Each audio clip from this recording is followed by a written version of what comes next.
to connect the computer so that we can broadcast to the screen. That's the way that we connect now instead of wirelessly. Oh, okay. And the tape is so that no one will trip. Yeah, She says she can hear you, she can't see you. I know. I've got my camera off. Can she see the courtroom? Can you see the thing? What does she think? She sees nothing. All right, then she may want to talk to Paul. She said we don't want to talk.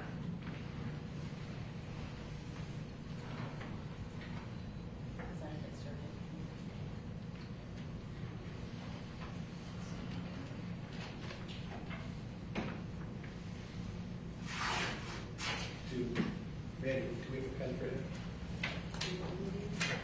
Pen for him. No, I don't know if we have information.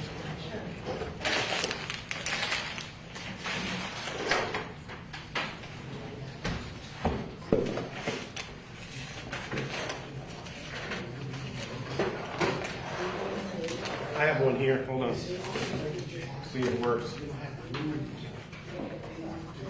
Yeah, I have one. It's not the greatest. But Or that you're going to be limited to. So when you want to I couldn't if I asked. The other option is just put your desk back here and just work from the back here. So fold it down. That's the extent we're going to have to get done one of these. Then I'll be able to extend it back. Paul, I can see you. I've been able to It's call back working. in. It's something with From the box. It doesn't get an actual one. I'm sorry? With this wheelchair that you have.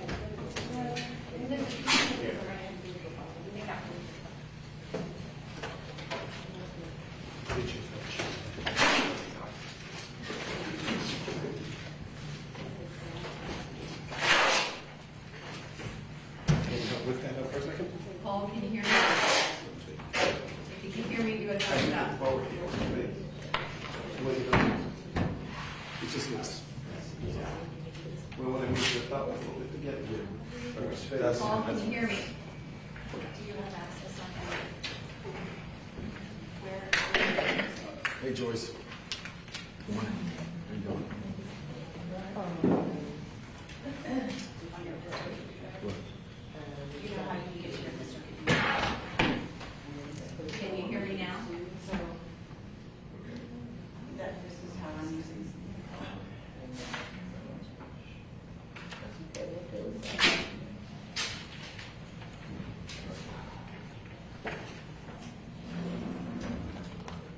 So if you go to Office 365 and sign in with You mean it. it's like how it's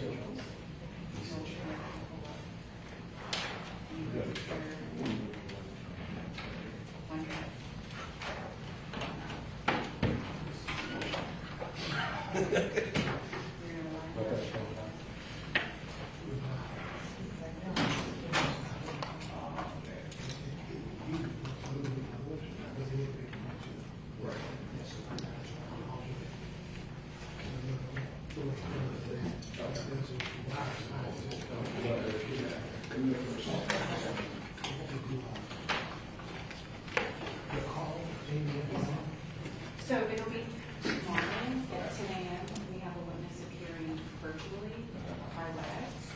I have to share my screen with him because we're talking about various exhibits. Okay. The only thing that you'll have to do is that's specifically just make sure you join, turn your microphone off, turn your sound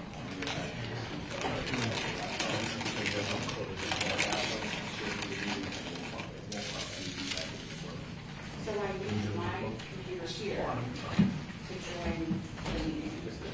And then he will join. have access to these chairs. And then as a meeting participant, I just share it with the Sure.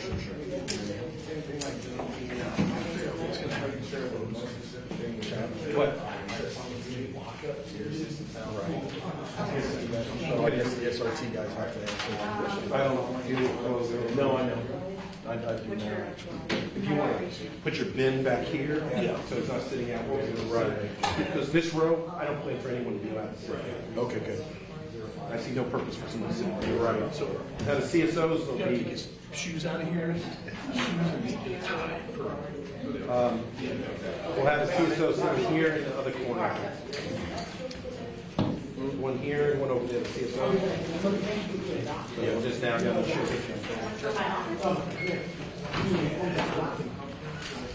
Where are you thinking? Where are we?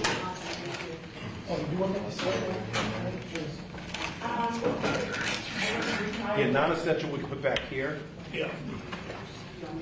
Best you can. Coolers and things like that. Yeah.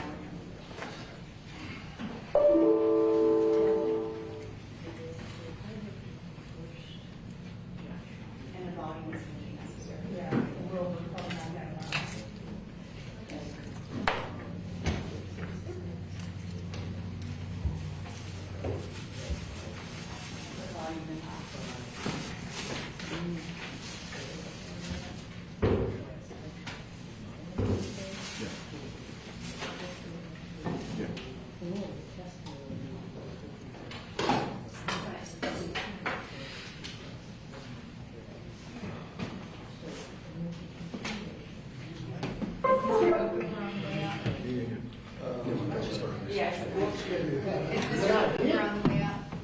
We were waiting on close. I don't know.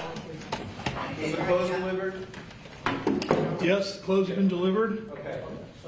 They're downstairs. So I've got some things I need to tell the attorneys before we can bring the jury in. I called them, they told me they were just waiting on the close. Okay. Well, we brought them down 5 minutes ago. They're in a bag down there. Who's Yang? Yeah.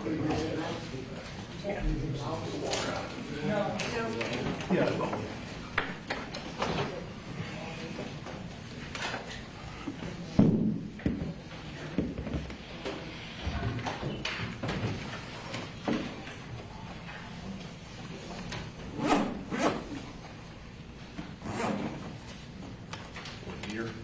Whatever's better. Who?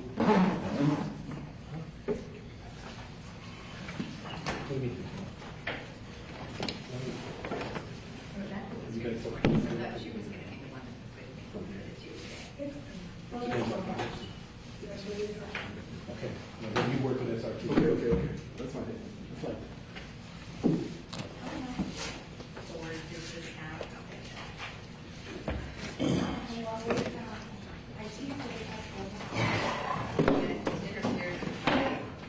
You were.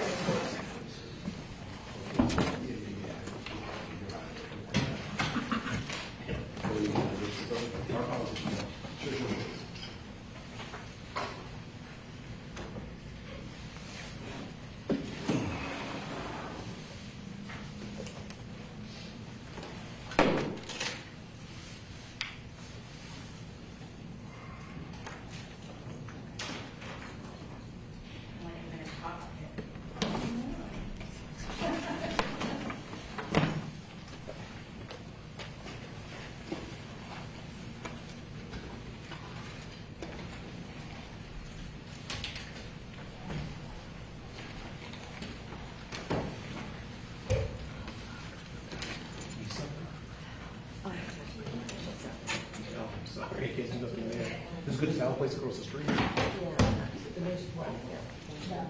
It's not that far, just so you know. I know, I saw that. Thank you very much. I've eaten it, it's really good.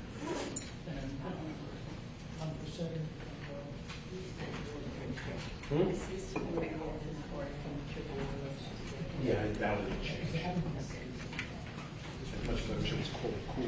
If my attorneys wanted to be on the same page with me literally, when we start talking about the preliminary instruction, I'm looking at the standard instruction 7.1F, which you can find on the Supreme Court's website.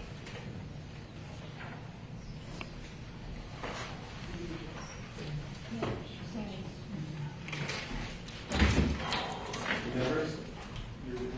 Yeah, I don't think they really go by here. It doesn't matter. they don't have one, do you care to be on that one? Yeah.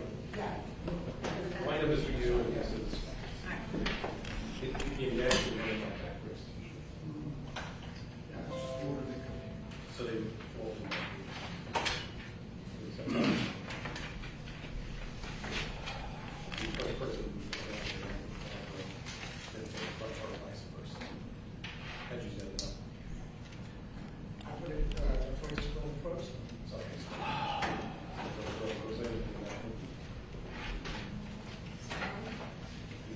Yeah. Didn't quickly tell them that his numbers is not correspond. Sometimes they can still start going.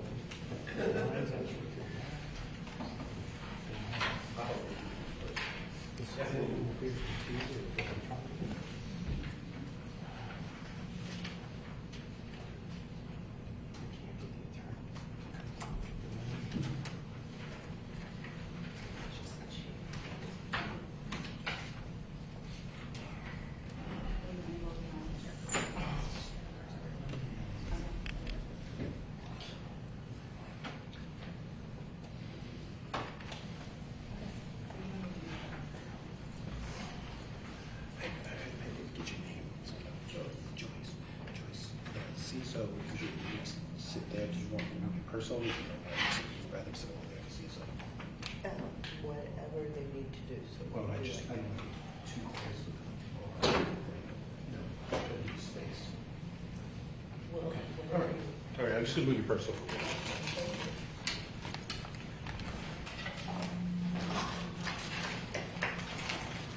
As much as I'd rather my sit as close to me.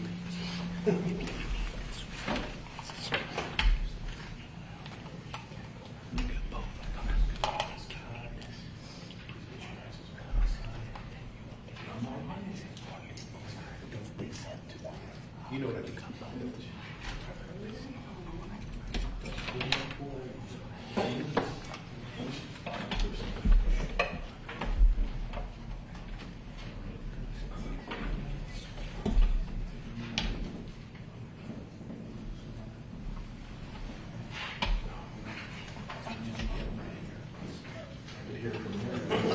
Came out the other side. Does it stay on? Oh, that's nice. Oh, it doesn't stay on. No, it's just cold.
I didn't know you had to. I was thinking you had to.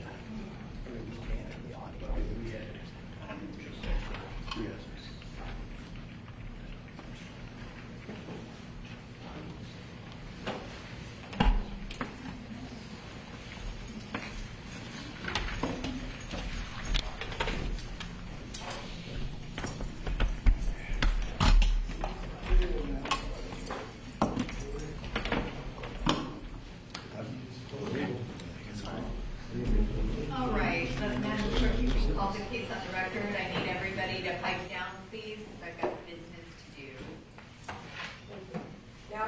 2012 CF 14950, the state of Florida versus Bessman Okafor State. Ryan Williams, Jimmy McManus for the state of Florida. Defense? Tim Marrero, Evan Self, and Joyce Brenner on behalf of Mr. Okafor. Mr. Okafor, raise your right hand, please. Do you solemnly swear or affirm to tell the truth, the whole truth, and nothing but the truth to help you God? Yes, ma'am. Thank you. All right, the record should reflect that counsel for each party is present, as is the defendant, as he has been throughout. I need to go over the preliminary instructions with you before the jury gets here. The standard preliminary instructions in a death penalty case are found at 7.10 of the Supreme Court jury instructions in criminal cases. In looking at those jury instructions, 1B does not apply because that is the same jury that rendered the guilty verdict. Everybody agree? We do, Your Honor. Yes, ma'am. All right. Then getting to the second page, the aggravators. I need the state to tell me which aggravators you've noticed. Your Honor, I have a copy of the final instructions from the last page, last trial, the resentencing that has been listed, and I can approach. Yes. Obviously, I can tell you, but in writing it's easy for you. All right, thank you. So 1 does not apply. Previous convicted of a felony and under sentence of imprisonment, or community control, or felony probation. That's not listed, so that doesn't apply. Oh, I'm sorry, 1 in the standard. Yes, Your Right. Honor, that's correct. All right. And would it be easier for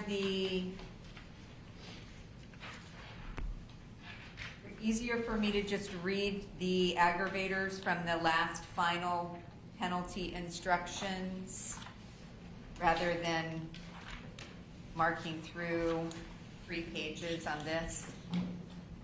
The state believes it would, we have no objection to Your Honor doing that. No objection, ma'am. All right. And I think the definition of cold, calculated, and premeditated and heinous, atrocious, and cruel are the same here as in the standard, correct? It should be, yes, Your Honor.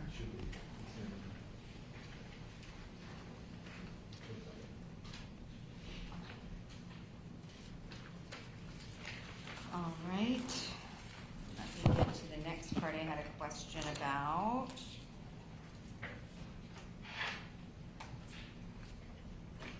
I would assume that you want me to give the instruction about victim impact evidence not being an aggravating circumstance? That's correct, ma'am. All right. And then next, are you going to request that I read most of the final instructions before closing arguments or after all of the closing arguments? The state will request that we read both of them before. Defense, any objection to that? No, ma'am. Right.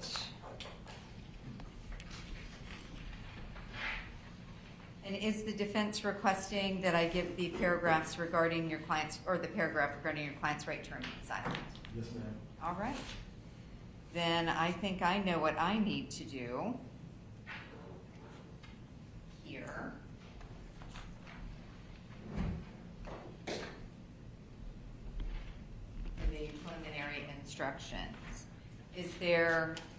Are there any other matters that we need to take up? Do we have all our jurors by any chance? No, Judge, we're missing 2. Okay. So while we're waiting for the other jurors to arrive, is there anything that we need to take up? Yes, Your Honor. From the state's perspective, the first issue is, Your Honor, I believe signed an order or agreed to sign an order regarding the continued unavailability of state witness Nestle Cicerone. I think I did sign it, didn't I? I believe you did, and actually I know you did. You sent it to us immediately. I informed defense counsel last week and then in detail on Friday that Mr. Cicerone has an active violation probation warrant, and which is why we know he's unavailable. His defense attorney reached out to an attorney in the Ninth Judicial Circuit about him turning himself in.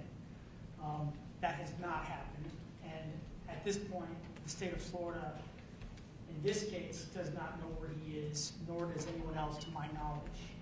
But it's a different scenario than the one posited to the court earlier, which is why I brought it to your attention, and which is why I brought it to the defense counsel's attention. It's the state's position that he is still unavailable since we have no way to bring him here, my understanding that the defense counsel shares that view, therefore allowing us to read his testimony, but I want to put that on the record, make sure Mr. Okafor and the court were aware. All right, and if he does turn himself in between now and then, we'll discuss it. Yes, that's our intention. All right, thank you. Anything else, Mr. Williams? Your Honor, previously asked about virtual testimony. We do have a witness that's scheduled to testify tomorrow morning at 10 a.m. who would appear via WebEx. We spoke with court administration a moment ago, and they indicated that they would make themselves available. But I will remind Your Honor tomorrow morning about that. Thank you. The other issue is, as far as our total presentation goes, our final witness, which is one of the surviving victims of the attempted murder, is scheduled to be here Thursday morning at 9 a.m. He was unavailable the first 3 days, which is the state's way of saying we anticipate finishing our presentation on Thursday morning after that witness goes. Are there any witnesses that we need to call out of order because they are unavailable next week? I knew there were a couple that needed to testify this week. Your Honor is directing the question towards the defense. Yeah, I don't know if any of the state's witnesses are unavailable other than this one. No, Your Honor, the only issue we had was the availability only on the 25th, for our witness. Other than that, we're fine. Yes, ma'am. We have just one issue with one of the civilian witnesses, so with the state resting Thursday morning, we would expect to put on 2, maybe 3, at least 3 of our civilian witnesses on Thursday. We could have wrapped it all up on Friday, but Miss Leisha Tate, who was our first witness last time, she's not available till Monday. Okay. And her testimony, which is in some controversy at the moment, but doesn't have to be addressed by the court at this particular juncture. Her testimony needs to be on the record before our experts testify. So we would expect to put, we might wrap up early Friday, and then put Ms. Tate on first thing Monday morning, and then start with expert testimony on Monday. And we should be able to wrap it all up by Wednesday at the latest, if not Tuesday by 5 p.m. All right, and Ms. Tate is not available earlier in the week? I mean, even if we call her out of order? No, ma'am. If we called her earlier in the week, she would be in order. Because chronologically, her testimony is the earliest, and we would call her first, but we're going to have to call her last because of her schedule. She has doctor's appointments. She's elderly and needs to attend to those doctor's appointments. So she'll be called just chronologically out of order. Okay. But then our experts are available for next week. So And I probably wasn't making myself clear. Even if you needed to call her during the state's case in chief, I would permit calling her out of order, and I would just give a special instruction to the jury about what was happening. I understand, Judge. We made arrangements for her to fly in for Baton Rouge. Okay. So she's gonna be arriving over the weekend. All right. Great. Thank you. Anything else that we need to take out? Judge, I'm sorry. I had filed a couple of motions yesterday. I apologize to the court for getting in late. Do you have hard copies by any chance? Because I won't be able to see them until the clerk actually accepts them. No, ma'am. I sent them to your judicial assistant. Okay, then she'll be able to send them to me. Yes. Okay. Yes, ma'am. And one of them doesn't have to be dealt with right now, because it has to do with testimony from, that won't be presented until later. But the other one is more, I think the court needs to address it. I've got them here. Is that the motion to preclude non-statutory aggravators? No, ma'am, that's the one we don't have to deal with right at this moment. Well, the obvious answer to that, just from the title, is you don't get non-statutory aggravators. But Right. It has to there's do- more nuance in it than that. Yes, ma'am. It just has to do with that, with the testimony that came out from Dr. Werner, who I would expect, following the previous Saturday wouldn't be called until the very end of the rebuttal by the state. So we're days away from that issue even having to be addressed by the court. But it's very simple. The other one's a little bit more complicated. Our motion to admit additional mitigating circumstantial evidence or mitigating circumstance evidence. And just to paraphrase it, it's been a point of contention during litigation of this case regarding what evidence was going to be permitted regarding Mr. Okafor's role. So the state had filed, before I ever got on the case, the state had filed and the court had ruled on the state's motion to preclude the defense from arguing lingering doubt. Which, so we understand substantively that the issue of Mr. Okafor's conviction is irrefutable in this proceeding, and we don't intend to argue that. But his role in this conspiracy, essentially, is in dispute. And we argue that to the extent that Judge Blackman let us. Now, when Judge Blackman, he kind of split the baby in the last trial, where he allowed us to inquire about some of the identification issues, specifically having to do with Brianna Campos. He allowed us to argue some of that, but not all of it. And he did not allow us to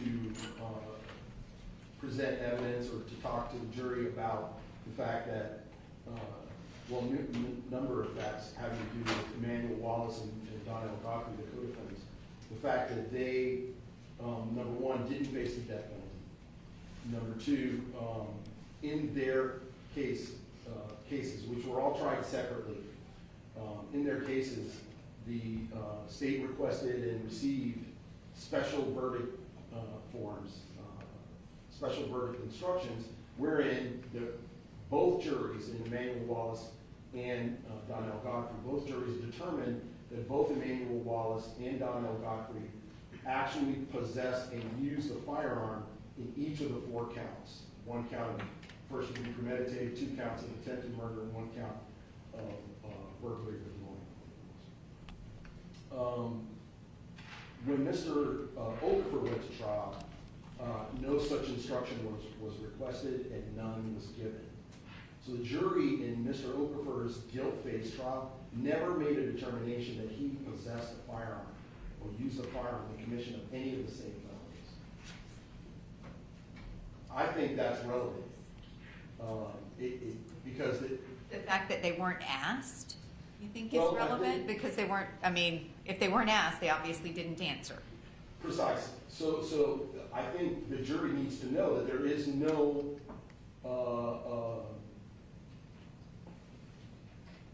there's no legal determination, right? Like, for example, if we were trying Mr. Wallace's penalty phase case again, right, we would be precluded from arguing that Mr. Wallace did not possess a firearm because the original jury found that he possessed a firearm. The fact that It depends on why you were retrying it. I would think since he didn't face the death penalty, if you're retrying it, you're retrying his guilt. Correct. I'm sorry. Let me clarify. If Mr. Wallace, in this hypothetical, if Mr. Wallace had faced the death penalty, been given a death sentence, was given a Hurst sentencing, and we were doing that, we would not be allowed to argue that he did not possess a firearm. Okay? Because there's a specific finding. Well, that finding was not made with regard to Mr. Okafor. So we should not be precluded from arguing that he did not have a firearm and that the original jury never made a determination that he had one. They made a determination that he was guilty, and they know that. Well, you certainly can argue that he didn't possess the firearm. I think that's fair game. Yes, ma'am. Depending upon... And we have. But I think that the fact that they did not face the death penalty, the fact that they had mandatory life sentences, well, as you can see, these two issues kind of intertwine, right? The relative culpability issue, as well as the concept of mitigation. The case law, I think, is clear that the sentences of co-defendants who are all accused and guilty of the same event, the same case, and they all had, you know, the allegation is that there were 3 people in this house, and Mr. Okafor was one of them, and the other 2 have been tried. That issue is mitigation for the jury, because the jury is looking, I mean, it's kind of the whole point of That's the whole Edmund Tyson. Precisely. The whole point of that is for them to assess the relative culpability, and in assessing the relative culpability, they are, they should be instructed what legal determinations have been made, right? So, Okay, let me see, do we have all our jurors? Who are we missing? All right, let's call the jury. The jury was called the jury. She's in line. Very well. Okay. She's in the line to get in the building. Can we? We have that. All right, thank you. I don't know if Mr. Williams is going to be prepared to argue this right now. Okay. But I can argue whenever you are. All right, is this something that's going to come up in openings? well, I mean, we're going to get to it right away, because the state's going to call, I expect the state's going to call Detective Mareshi, former Detective Mareshi, and Brianna Campos today, and both of them have knowledge about these facts. All right, then let me turn over to Mr. Williams and get his. If I may just, in closing, Judge, and the state has handed me a copy of Cruz versus State, which is 372 Southern 3rd, 1237. And this is the case in which the Florida Supreme Court indicated they were no longer going to participate in the exercise of determining relative culpability and Right. and determining whether a death sentence was constitutional. Right, Judge. And I think that case is inopposite to the determination that the court is making now. The court is not obviously in an appellate position, and we're not asking the court to make proportionality review. What we're asking the court is to permit the jury to make a fully informed decision about relative culpability, and also a fully informed decision about all the mitigating factors. That's what we're talking about. We're not talking about whatever determination they make. I expect will be in that regard, in regard of mitigation and whatnot, will be, I believe, insulated from appellate review by virtue of the fact that Cruz has made that determination. In other words, Cruz doesn't stand for the proposition that juries are not allowed to make that determination. It stands for the proposition that the appellate courts are no longer going to perform that review. Thank you, Mr. Williams. Your Honor, I provided the court with Cruz versus State because all of the case law cited by the defense goes to proportionality questions and issues that were decided under proportionality review and not by a jury. So I know Your Honor knows that there's no longer proportionality review, but it completely rebuts all of the cases that the defense cited when the law was different. What I'm more interested in, quite frankly, Mr. Williams, is relevance. Yes, Your Honor. Because if it is relevant to a jury's determination here, then we start with the premise that it's admissible. So I need you to address the relevance. The question Your Honor asked got to the heart of the issue. The jury was never asked if Mr. Okafor had a firearm.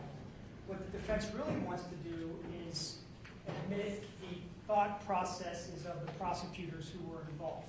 And the reason I know that is because I was involved. And there were reasons why firearm findings were submitted to the juries for Wallace and Godfrey and not submitted to Mr. Okafor. Let's break this down into chunks. Because the other two had jury findings that they possessed the firearm, do you believe that that is relevant and admissible? No, All right, tell me why. because they don't go to any mitigating circumstance. How is it mitigating, and how is the jury, I'm unaware of any law that says the jury should decide relative culpability of the defendant. and vis-a-vis the jury findings of other co-defendants. They can make the determination based on the evidence they hear, but what the defense is asking them to do is consider what another jury found in a different setting without knowing what evidence was presented or what arguments were made. All right. I didn't mean to cut you off. I'm sorry. I'm done. I was just answering Your Honor's question. All right. Any further response, Mr. Marrero? So, I mean, we're in a very unusual circumstance, right? Where we have 3 co-defendants, all of whom were tried separately. And so, you know, the ideal situation for this whole argument, right, would be if all 3 of them were tried together and the jury was able to assess the relative culpability together and all the evidence simultaneously. But that is not possible under the circumstance that we find ourselves. And that means that Well, actually, the jury, depending on what evidence you present, both sides present, can decide the relative culpability of all 3 co-defendants. You just won't have them sitting there at the table with you. well, that's going to depend on how much the court lets me go into different issues here. I think that it cannot be disputed that the other co-defendants had guns. That cannot be disputed. And I assume that you will be bringing that out in the testimony. Correct. But I think that the jury should know that a factual determination was made. I have no intention of arguing the state's intent, and I understand that that is inappropriate. I have no idea what they were thinking when they decided not to submit that exact same special verdict form against Mr. Okafor. I can venture a guess, but my guess is not relevant, and I won't be arguing any guesses to the jury. It's simply a fact that that determination was not made. And I don't think the court has to say anything more than that. As regard to Mr. Okafor, the jury did not make a determination, or whatever language we use, did not make a determination that he, in fact, possessed a firearm. All right.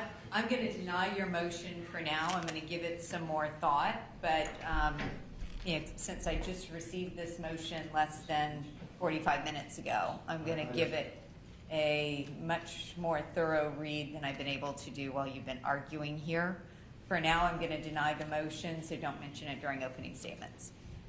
Okay, Judge, now, if I may, I don't want to put too fine a point on it, but in terms of, I also argued in there in terms of testimony from Brianna Campos regarding her identification or lack thereof of Mr. Okafor. Now, I was restricted in the previous trial from fully exploring that with her, because she made a lot of statements to the police. And she gave a lengthy initial interview to the police from the hospital, where she goes into a lot of details. And Judge Blackman restricted us from going into all those details. Like, for example, he did not allow us to elicit from Ms. Campos, and neither did the state elicit, that she said it didn't sound like the same people. I don't understand the context of that. You're going to have to give me a little bit more. So when Ms. Campos was taken to the hospital for having been shot, Detective Mareshi and other detectives came and visited her in the hospital that very same morning. I believe it was within 4 hours of her being shot. And they asked her, or Detective Mareshi asked her, "You're the victim of the house that was burglarized in May, right?" "Yes." And you got to see these guys. Or are they the same guys? And she said, "No, they're not the same guys. They didn't look the same. They didn't sound the same." And did Judge Blackman make that determination because you're not permitted to argue lingering doubt? Precisely. And so to be honest, Judge, I think that confused the issues because role is not the same as doubt about ultimate guilt. And so You can certainly explore each individual's role that was in there. That is absolutely permitted. well, that's what I intend to do. I just wanted to let the court know that. But you can't explore lingering doubt.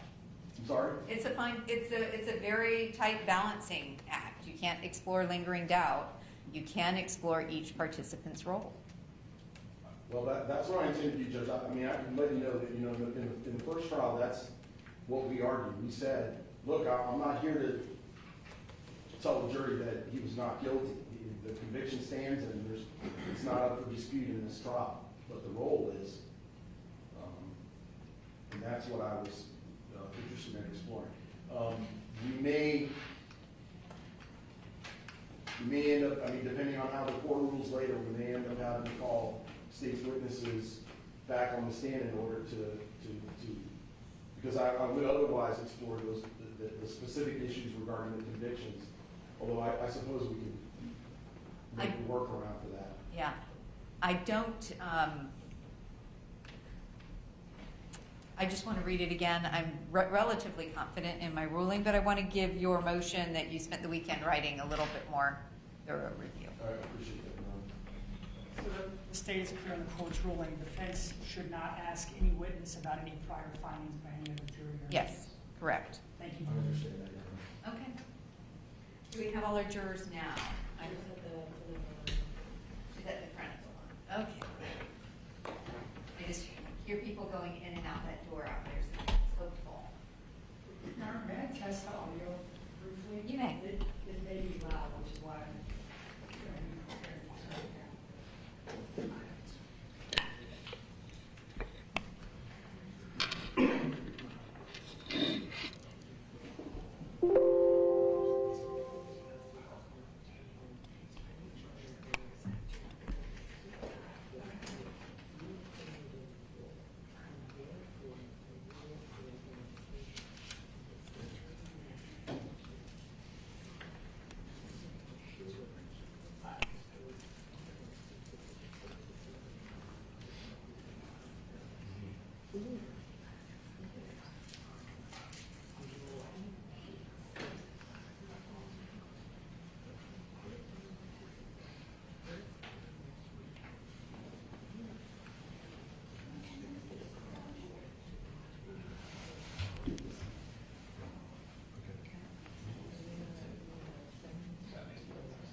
Now, I may ask you, with court permission, if you would dim the lights near the overhead.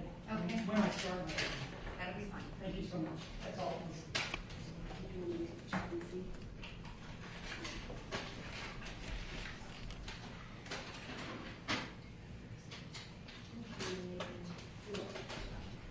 And the other one, witness.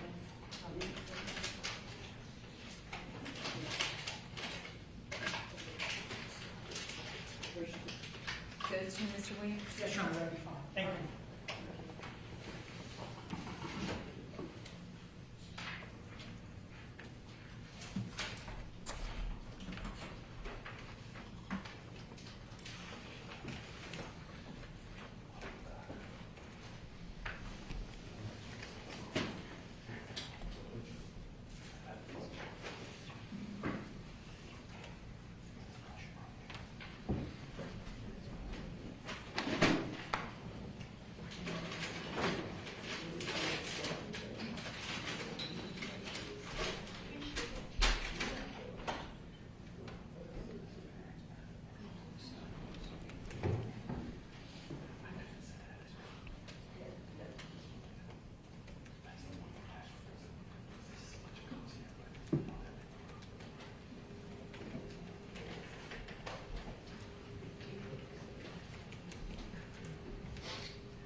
If I may, I just wanted to let the court, remind the court again that, we had just briefly discussed with the state that, just in order to save time, the state can move all of their evidence into the record at whatever point they choose, without having to go through any more credit than they decide to go through with their witnesses. Since it's all been in evidence before, perhaps that would expedite things. All right, thank you. You all lined up?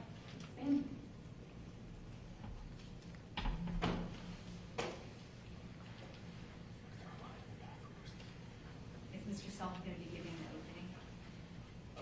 I believe he's going to defer. Oh, okay. This morning, Your Honor.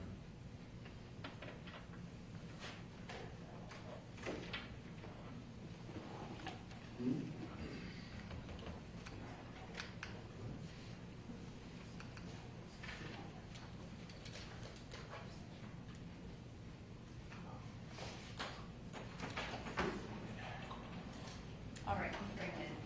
All right.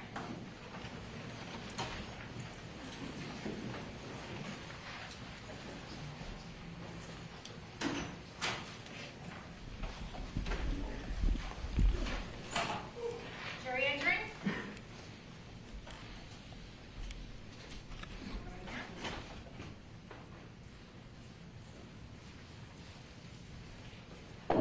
Just put the next piece, don't worry about it. Let's go with it.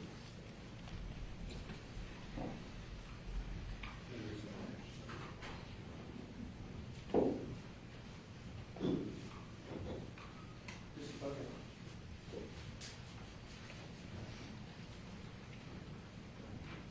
All right, you may be seated. Ladies and gentlemen, I'm going to ask that you remember what number is on the front of your pad, because that will be your writing pad throughout these proceedings. It doesn't match your jury number, but it will be your pad to take notes.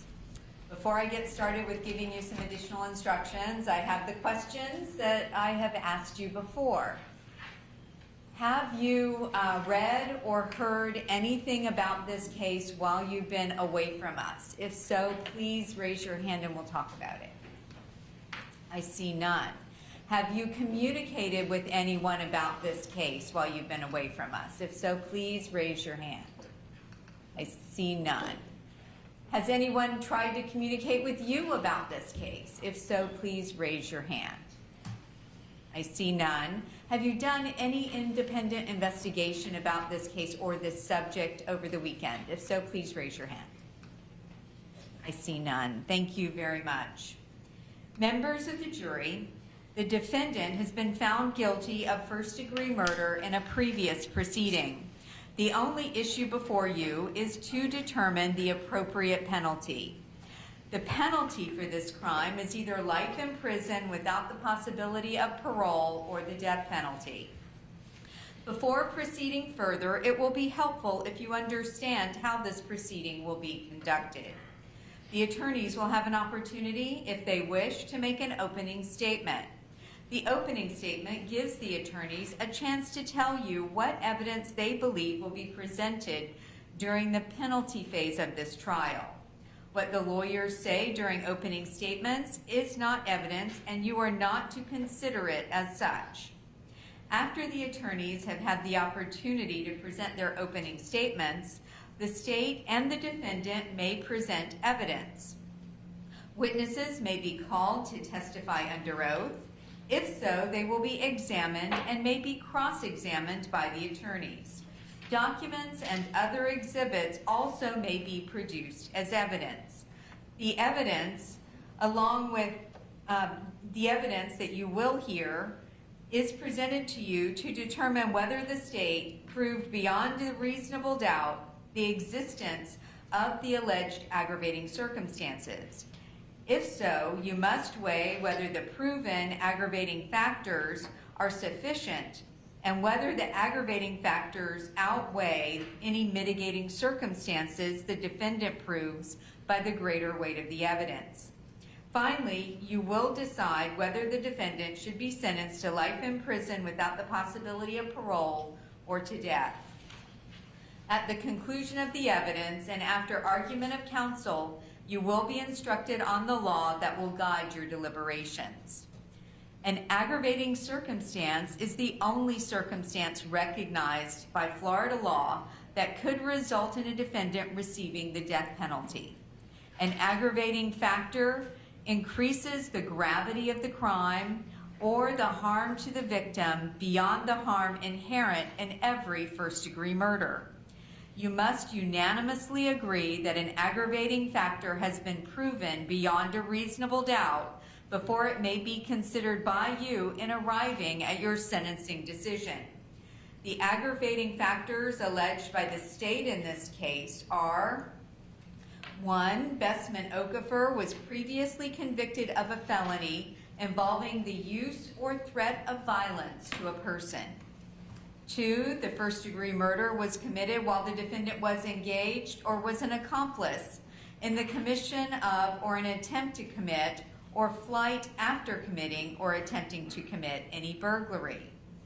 3, the first-degree murder was committed for the purpose of avoiding or preventing a lawful arrest or effecting an escape from custody.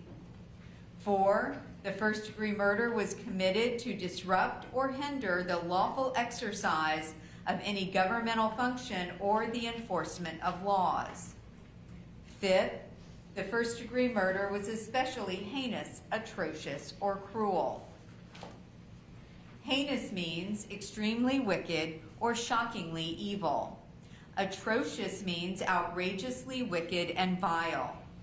Cruel means designed to inflict a high degree of pain with utter indifference to or even enjoyment of the suffering of others.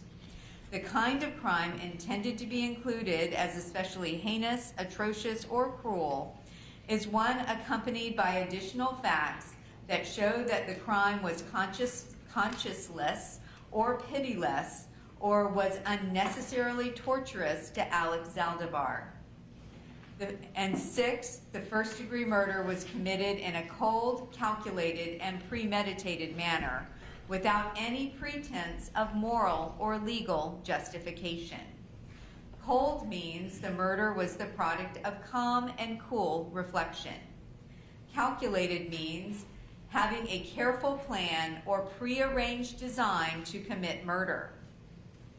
A killing is premeditated if it occurs after the defendant consciously decides to kill. The decision must be present in the mind at the time of the killing.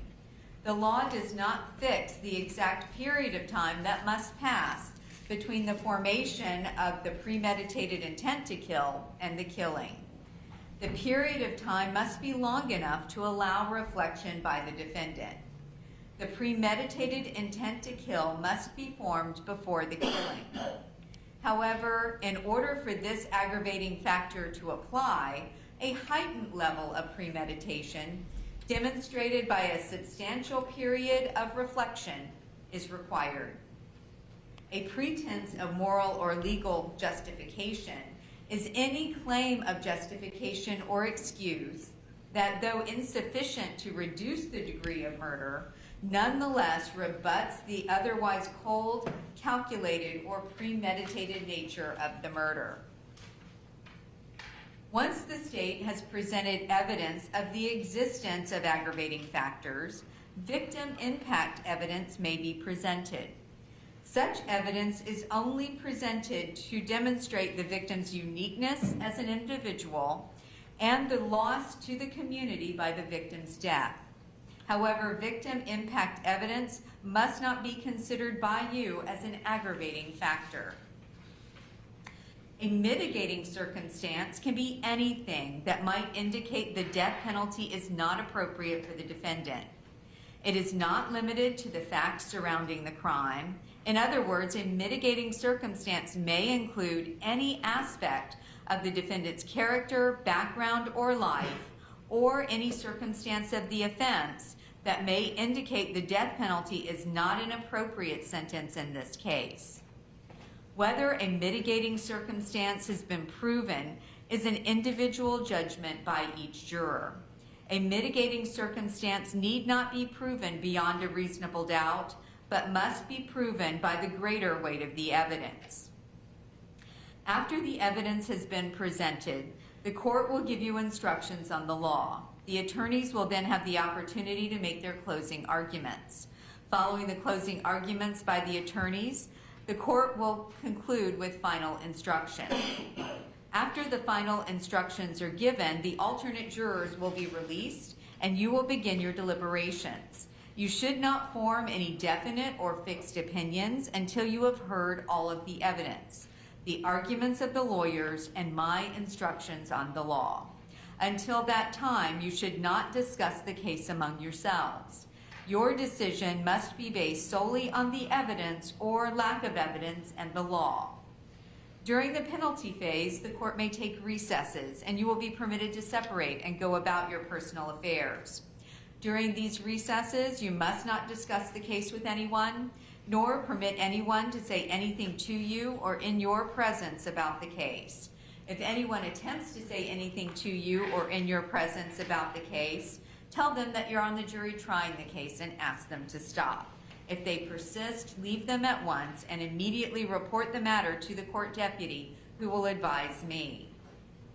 All cell phones, computers, tablets, and other types of electronic devices must be turned off while you're in the courtroom. Turned off means that the phone or other electronic device is actually off and not in silent or vibrating mode. You may use these devices during recesses, but even then, you may not use your cell phone or electronic device to find out any information about the case or communicate with anyone about the case or the people involved in the case. Do not take photographs, video recordings, or audio recordings of the proceedings or of your fellow jurors.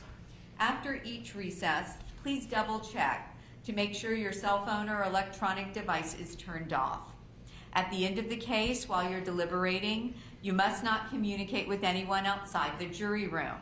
You cannot have in the jury room any cell phones, computers, or other electronic devices. If someone needs to contact you in an emergency, the court can receive messages and deliver them to you without delay. A contact phone number has already been written on the whiteboard in the jury room. You probably saw it when you went in there today. The penalty phase must be tried by you only on the evidence presented in your presence and in the presence of the defendant, the attorneys, and the judge. Jurors must not conduct any investigation of their own. This includes reading newspapers, watching television, or using a computer, cell phone, the internet, any electronic device, or any other means at all to get information related to this case or the people and places involved in the case. This applies whether you're in the courthouse, at home, or anywhere else. You must not visit places mentioned or use the internet to look at maps or pictures to see any place discussed during the penalty phase. Jurors must not have discussions of any sort with friends or family members about the case or the people and places involved. Do not let even the closest family members make comments to you or ask questions about the penalty phase. In this age of electronic communication, I want to stress again that just as you must not talk about this case face-to-face, you must not use an electronic device to talk about the case. You must not use phones, computers, or other electronic devices to communicate about this case. Do not send or accept any messages related to this case or your jury service. Do not discuss this case or ask for advice by any means at all, including posting information on an internet website, chat room, or blog. These rules are imposed because jurors must decide this case without distraction and only on the evidence presented in the courtroom. If you investigate, research, or make inquiries on your own, I have no way to make sure that the information you obtain is proper to the case. The parties likewise have no opportunity to dispute or challenge the accuracy of what you find. This is contrary to our judicial system, which assures every party the right to ask questions about and challenge the evidence being considered against it, and to present argument with respect to that evidence. Any independent investigation by a juror unfairly and improperly prevents the parties from having the opportunity that our judicial system promises. Any juror who violates these restrictions jeopardizes the fairness of these proceedings, and a mistrial could result that would require the entire process to start over. A mistrial is a tremendous expense and inconvenience to the parties, the court, and the taxpayers. If you violate these rules, you may be held in contempt of court and face sanctions such as serving time in jail, paying a fine, or both. In every criminal proceeding, a defendant has the absolute right to remain silent. From the exercise of the defendant's right to remain silent, a jury is not permitted to draw any inference regarding the existence of an aggravating factor or an appropriate sentence. And the fact that a defendant did not take the witness stand must not influence your sentencing decision in any manner whatsoever. The attorneys are trained in the rules of evidence and trial procedure, and it is their duty to make all objections they feel are proper. When an objection is made, you should not speculate on the reason why it is made.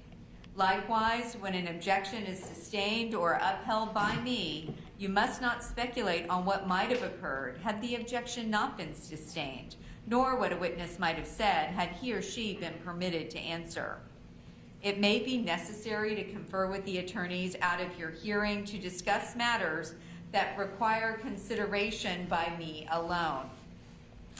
It is impossible to predict when such a conference may be required or how long it will last. When such conferences occur, they will be conducted to consume as little of your valuable time as necessary. If I could have the attorneys approach for just a moment, please.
Few last instructions for you, ladies and gentlemen, before I turn the floor over to the attorneys for opening statements.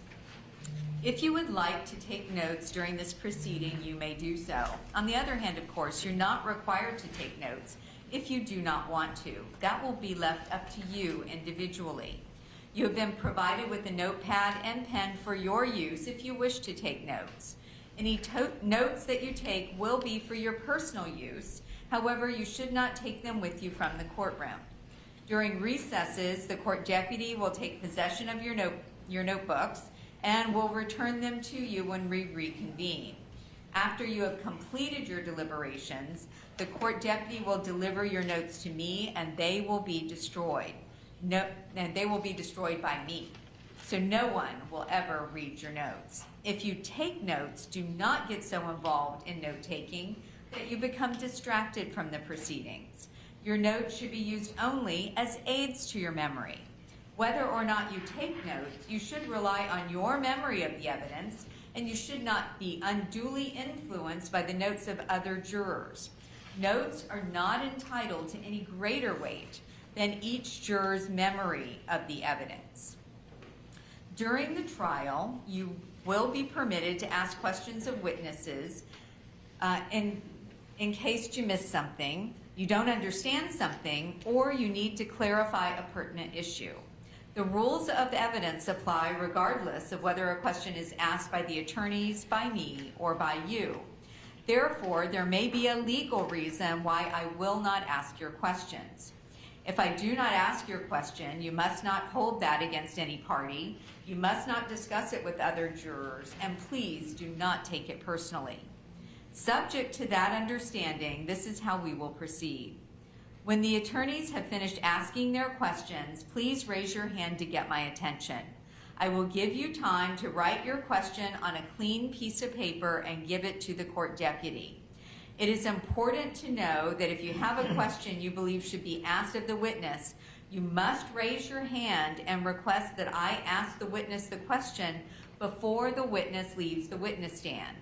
You will not have an opportunity to ask the witness a question once the witness leaves the courtroom.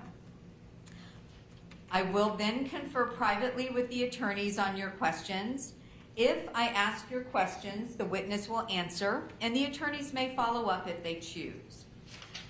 The questioning of all witnesses is the primary responsibility of the attorneys.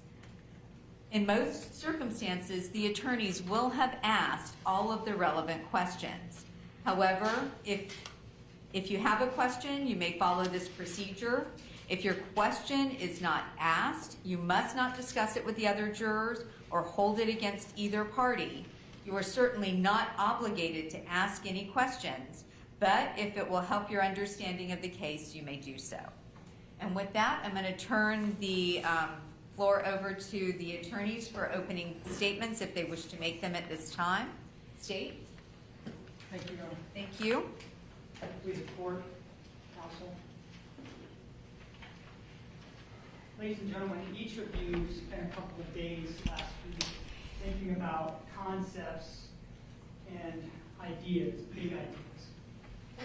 And it is now time for you to confront the actual, very real, very violent murder that this defendant, Bessman Okafor, committed in September of 2012.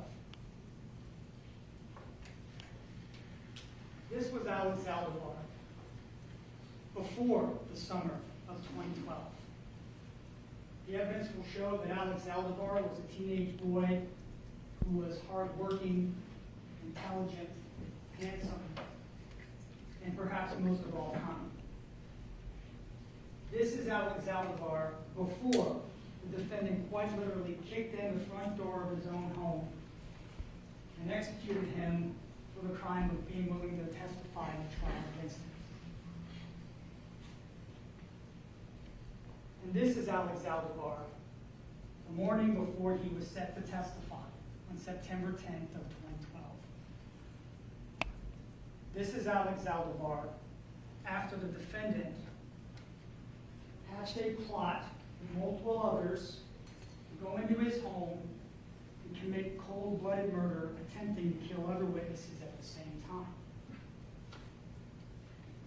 The evidence in this case will show not one, but we will prove beyond a reasonable doubt 6 aggravating factors that accompany this defendant's murder of Alex Aldebar.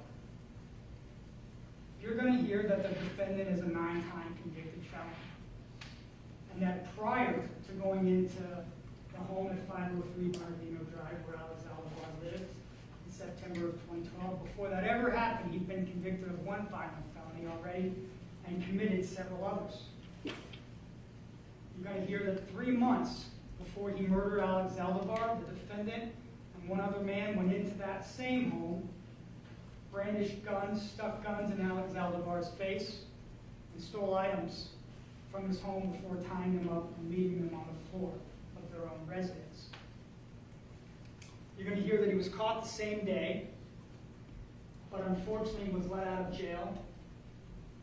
And it quickly became clear, according to the evidence and what the evidence will show, that Bessman Okafor knew that the witnesses, including Alex Aldebar, were going to testify against him. And he knew he couldn't let that happen. So you're going to hear that he forged a conspiracy, an agreement with 4 other individuals, 3 of his friends and his pregnant girlfriend, to go to the house on the morning of September 10th, one day before the testimony and the trial was set to begin. The evidence will show you that he organized transportation, that he conducted internet searches designed to try to conceal his identity during the murder, and that he told other people, asked other people to get items that would assist him in committing the murder. The evidence in this case will show that in the moments before he killed Alex Zaldivar, he intentionally put fear into the young man's mind in the last moments that he would be on this earth. And ladies and gentlemen, you're going to hear that the reason this defendant committed this murder was to hinder the lawful exercise of perhaps our most important governmental function, a trial by jury. So we're going to spend a few minutes now, if you'll indulge me, talking about the specific evidence that shows that the murder of Alex Zaldivar and will show was not just the murder of a young 19-year-old boy, but was an attack on our system of justice. So, in the summer of 2012, Alex Zaldivar lived with Remington and Brianna Campos at 503 Bernardino Drive, Ocoee, Florida.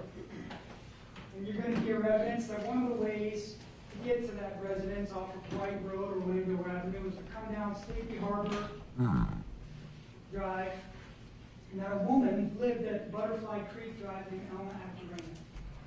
That's going to become important because Miss Acurena had a video camera set up. And on the morning of September 10th, just after 5 a.m., that video camera, Nora, would you mind dimming the lights, please? I apologize. Thank you. That video camera captured this white Chevy Impala with 3 hubcaps traveling past her residence and towards 503 Bernardino Drive at 5:07 and 21 seconds in the morning. You're going to hear evidence that that Chevrolet Impala belonged to the defendant's sister, Candace Ruffin. Now, September 10th was supposed to be a normal Monday for Alex Zaldivar. In fact, his mother, Kyoko, was going to bring him breakfast before he went to school at Valencia. But what was not going to be a normal day was September 11th, because that was the day that Alex, along with his roommates, Brianna Campos, and some other members that were present living in the home at the time, were supposed to go to the Orange County Courthouse to testify in the trial, State of Florida versus Bessman Okafor. What they were going to testify to was that on May 9th of 2012, the defendant and another man, Nolan Bernard, went to the residence at 503 Bernardino Drive. They knocked on the door, and you're going to hear this evidence from Brianna Campos, who survived the attempted murder. Ms. Campos will tell you that Bessman Okafor, wielding a firearm, went into the living room that day, and that eventually either Mr. Okafor or Mr. Bernard went and got Alex, who was asleep in the back bedroom, out of his bedroom and drug him out to the living room at gunpoint. You'll hear that they were there for money and drugs, which were not present. And that when they didn't get what they wanted, they tied up the residents, including Alex and Brianna, and they left after stealing several items of electronics. One of those items of electronics was an iPhone. And in 2012, one of the residents of the house knew that he had the Find My iPhone app. So when police arrived, they looked at the app, they quickly followed the phone, and they found it in the defendant's possession. And he was arrested that same day, May 9th of 2012. You're going to hear that Brianna Campos went and identified Bessman Okafor because on May 9th, he did not wear a disguise, did not cover his face. So she identified him as one of the assailants in the house. And more importantly, you're going to hear that Brianna Campos and Alex Zaldivar went down to the Orange County Courthouse on August 29th of 2012 and gave what's called a deposition in their case, where the defense in that first trial had an opportunity to question them about what had happened on May 9th. In other words, ladies and gentlemen, you're going to hear that they were cooperative, that they wanted the case prosecuted and were willing to come forward to do it. And you're going to hear that the defendant knew he couldn't let that happen. Now, where's that evidence going to come from? It's going to come from at least two sources. The first source is a detective, Ed Michael. Ed Michael was a digital forensics analyst with the Orlando Police Department in 2012. And when a search warrant was executed on the house where Bessman Okafor lived, Ed Michael got his phone. And he went through his phone. And what he found were text messages where Mr. Okafor was asking people to bring him items and was telling people that he knew that the witnesses were going to show up because his defense attorney told him. And he knew that he could not let them do that.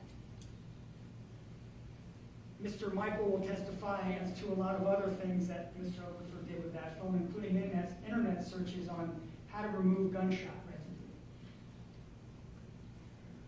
You're also going to know that Bessman Okafor knew he was in trouble and facing years in prison for that home invasion on May 9th because he told other people. One of the witnesses you're going to hear from is a man named Antoine McLaren, who was a friend of Bessman Okafor's in the summer of 2012.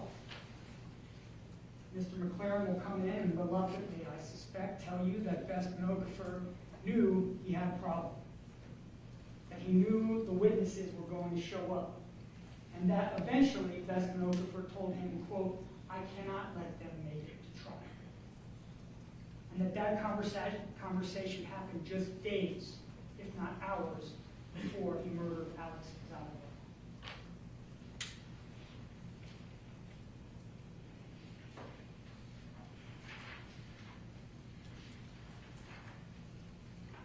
So, knowing he could not let the witnesses show up, the evidence will show Mr. Okafor knew the plan. That's what he did. He identified 4 people, 3 friends, and his pregnant girlfriend, Sharia Gordon, to go with him on the morning of September 10th of 2012. He borrowed or procured, otherwise procured, his sister's white Chevrolet Impala and his other sister's white Chevrolet Malibu. He went and picked Miss Gordon up, and then they traveled to meet 2 other individuals, Emmanuel Wallace and Donnell Godfrey. And you're going to know this because Sharia Gordon is going to tell you, as will the other man that they met, Nestle Cicerone. Nestle Cicerone testified in 2015, and his testimony will be read to you, that on September 10th of 2012, when he was asleep, the defendant showed up, told him he needed help, gave him some car keys, and told him to come with him. Nestle Cicerone will tell you that they go out to his car, a white Ford Taurus belonging to his roommate, Tony Nelson, and that they drive. And very soon after they start driving, they realize they need gas, so they stop at a gas station, a Marathon gas station. And that's when Nestle Cicerone, for the first time, sees Sharia Gordon sitting in the car with Mr. Okafor. Mr. Cicerone will tell you that they then go to an abandoned house off of White Road where they meet Godfrey and Wallace. Mr. Cicerone will then tell you that they change phones, or that he is given a phone of Emmanuel Wallace, and that they all drive, and that he's asked to be a lookout, to stay at a place away from the home to make sure that police don't arrive. And that Okafor, Wallace, and Godfrey are in one car, Cicerone's in a separate car, and Gordon is in a 4th vehicle acting as a lookout. Nestle Cicerone will tell you that eventually he parks in a park and waits.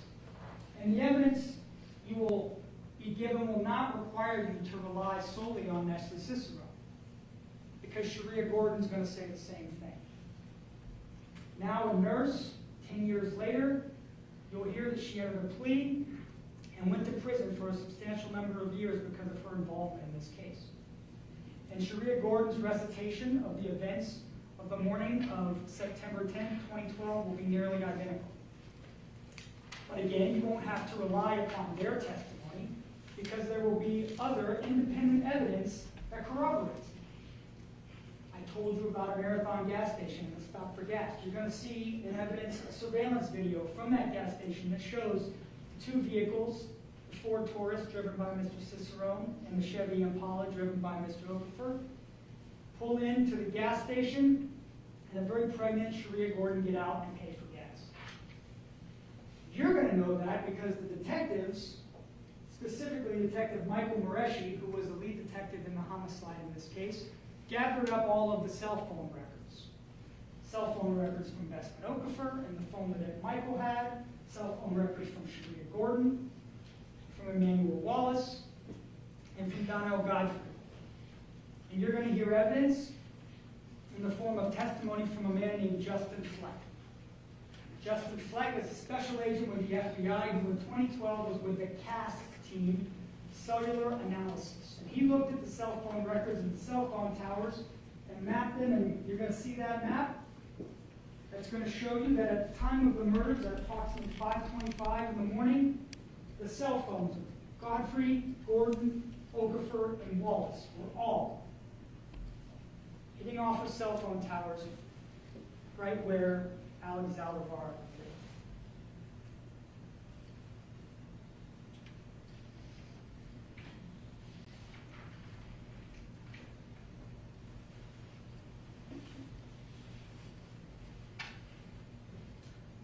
You're then going to hear the details about what happened in the morning, on the morning of September 10th, inside the house.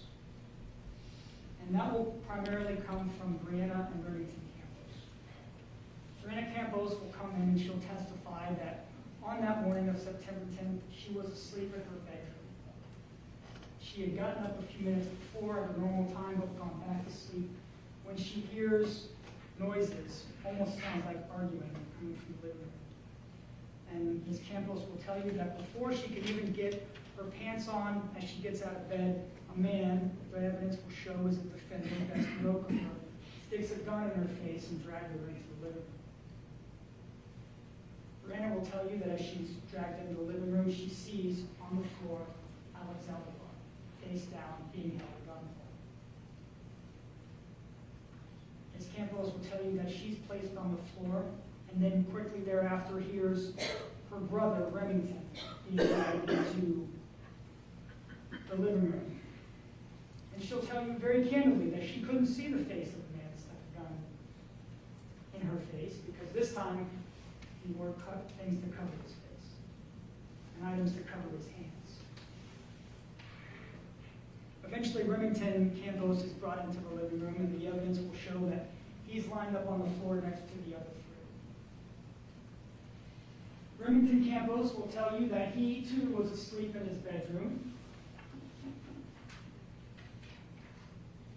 when he hears music coming from Alex's bedroom, which is not atypical, and then all of a sudden his door is kicked in, and a man sticks a gun in his face. And this man was not wearing a disguise. And while Mr. Campos could not remember his face, the evidence will show that he remembered his hair, and then it had little twists in the hair as he stuck what he clearly identified as a Glock semi-automatic pistol in his face before striking him over the head with it and dragging him out into the living room. And the evidence will show that in 2012, Donnell Godfrey had those twists in his hair and matched the description of the man who pulled Remington Campos out of his room. Remington Campos will tell you that as he's being pulled out of his room, he sees a third man in the living room, in the kitchen. And this man has long dreads and is not holding a handgun, but rather a long assault rifle. And the evidence will show that that man was Emmanuel Wallace. So by now, ladies and gentlemen, you'll hear the testimony that all three of the teenagers or just turned 20, 21 years old individuals are on the floor. And Brianna Campos will tell you in bone-chilling detail what she hears around her. starts to hear statements. Is this the house that got robbed? Where are the other two? And that second question is important because the evidence will show that there were two people present for the May home invasion that were not in the house on the morning of September 10th of 2012. Who's the naked guy? Similarly, Mr. Remington Campos, who was pulled out of his bed naked, was not present in May during the first home invasion. And then Ms. Campos, to be echoed by Remington Campos, hears someone say, someone is going to die here tonight.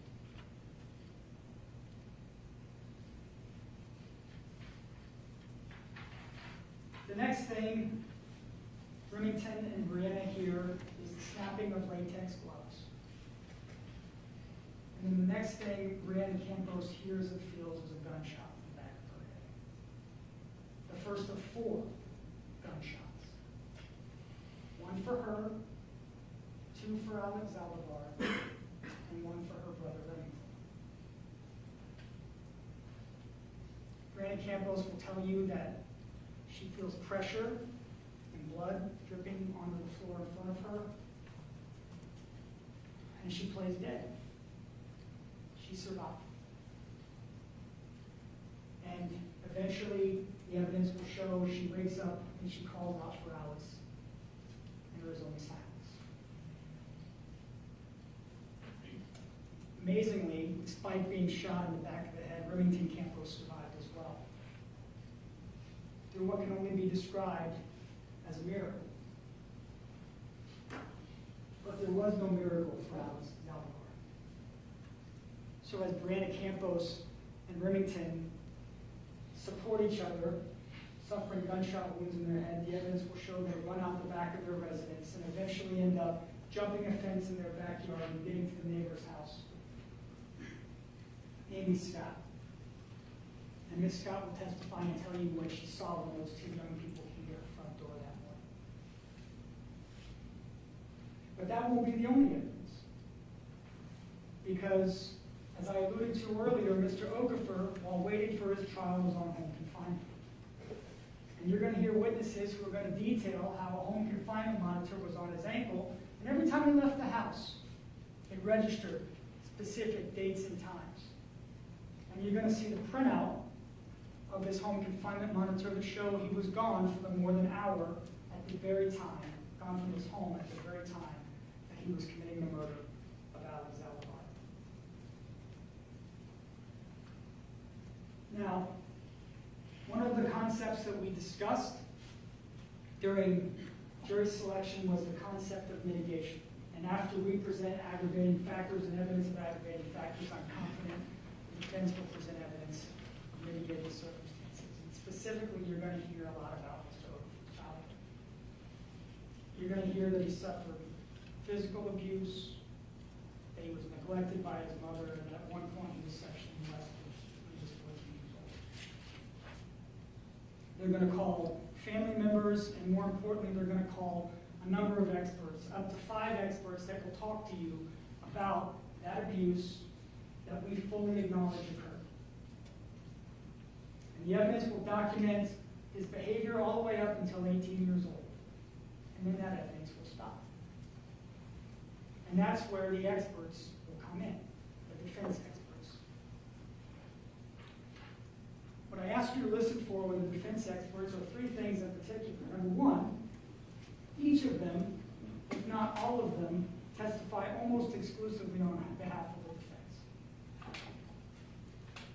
What you will hear is that they are all well paid and testify regularly in capital cases for defendants who are accused of first-degree murder. The second thing you'll hear from the defense experts is that their work was tightly controlled by the defense team. Objection argumentative. Overruled. Specifically, what you'll hear is at least 2 of the experts were told not to ask him about the night of the murder, or what happened that night, despite being asked to give opinions about his mental state at the time. The third thing that you will hear is that they don't even agree on what their diagnosis of the defendant is. Some of them will tell you that he has post-traumatic stress disorder, and others will tell you that he has some sort of organic brain injury. And they will be in disagreement with their own witnesses about that very fact.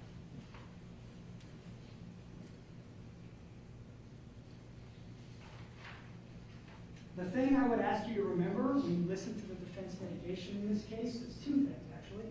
Number one, was it proven? It is our burden to prove aggravating factors beyond a reasonable doubt. It is the defense burden to prove mitigating circumstances. It is a lower burden for them by the greater weight of the evidence, but they still have to prove it to you. The second thing is, if it's proven, what does it mean?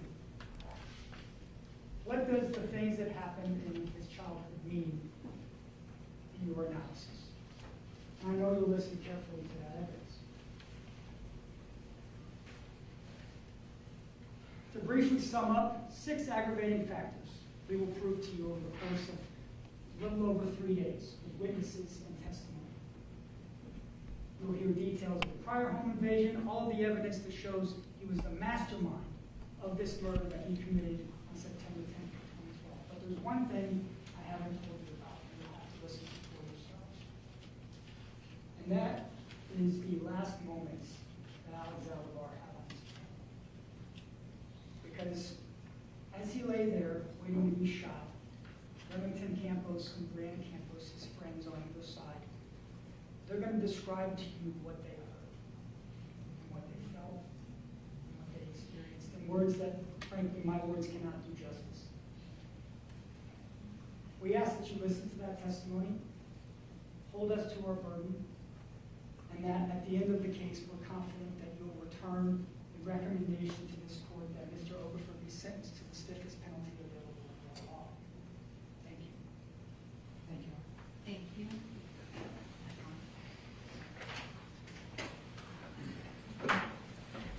Would the defense like to make an opening at this time or reserve?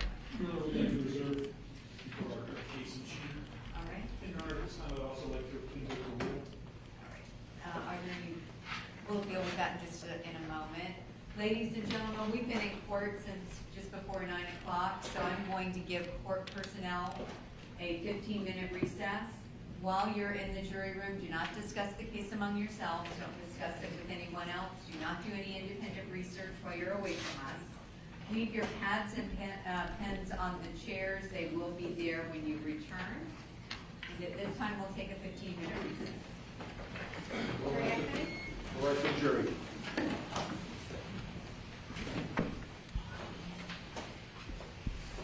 Sir, okay.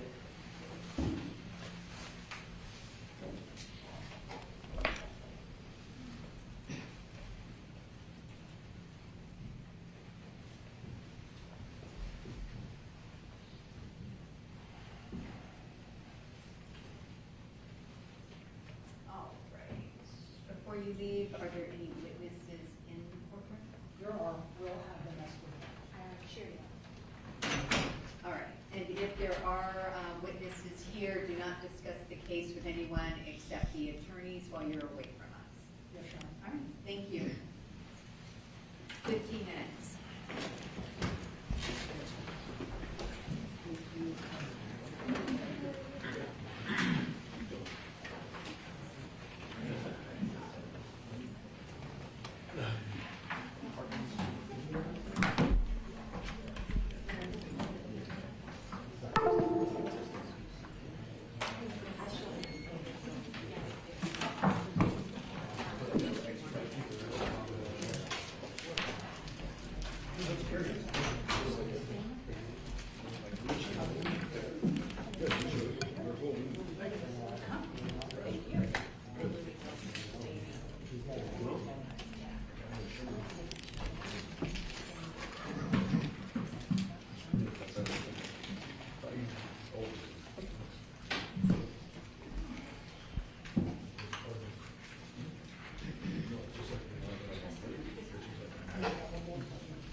Need to talk to the state?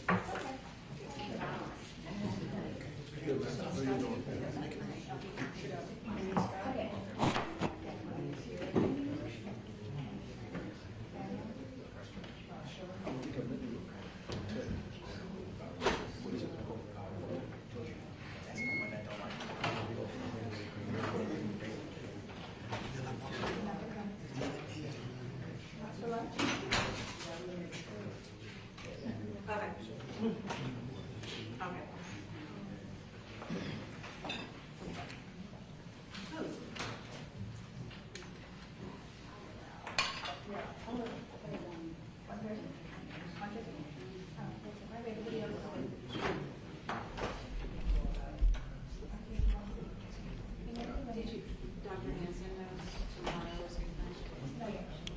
Can you let her know? She's gonna have to switch duties.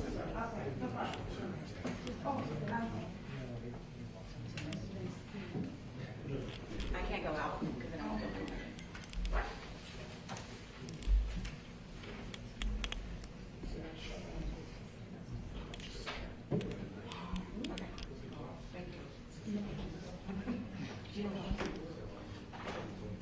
Is it from? Oh, okay, yeah.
Monday, September 10th, 2012. The time, 05:24. 911, your emergency police fire.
I'll be quick.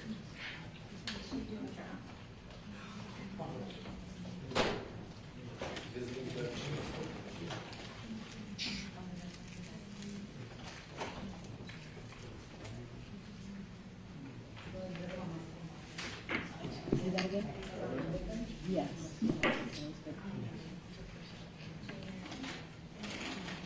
It's gonna be between the fall and night and the marking things.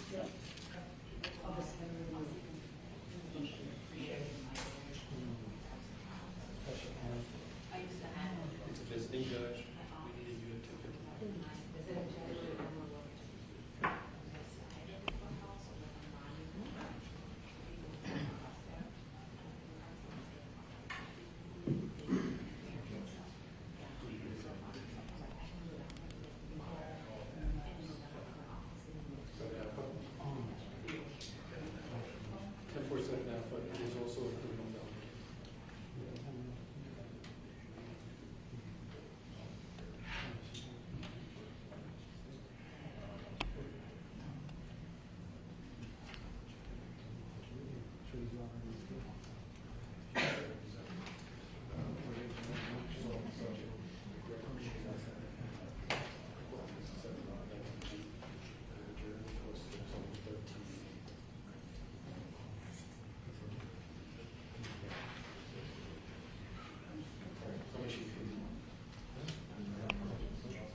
your stuff are in the box underneath the table.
ready to resume?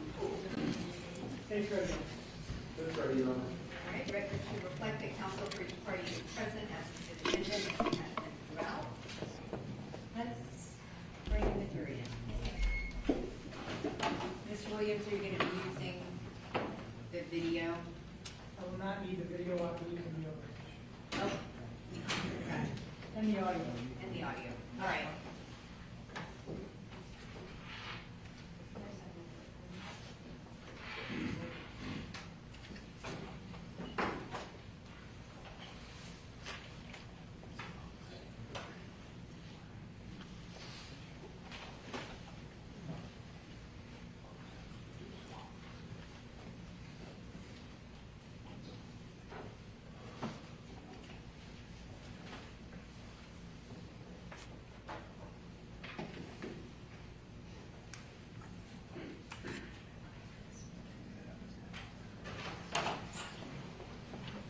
Jury entry?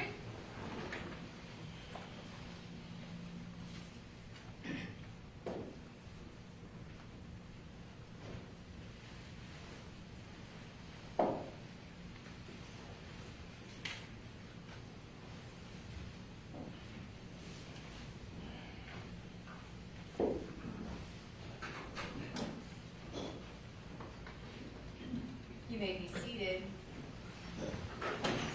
Ladies and gentlemen, while we go through this process, I think you're going to find the longer in the week and next week that we go, the more difficult it is to sit and actively listen. It might not sound like a hard job, but it really is. If you find that you need to stand up in place and move around, I am perfectly fine with that. All right? Thank you. State, you may call your first witness. State calls Amy Scott.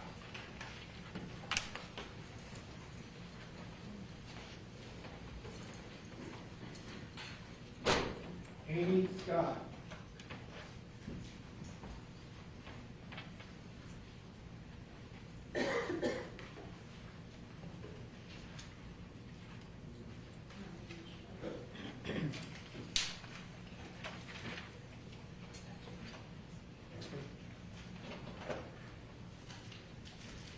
What you need?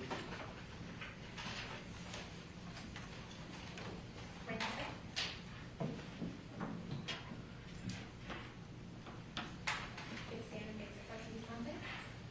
your right hand. Do you solemnly swear or affirm to tell the truth, the whole truth, nothing but the truth, so help you God?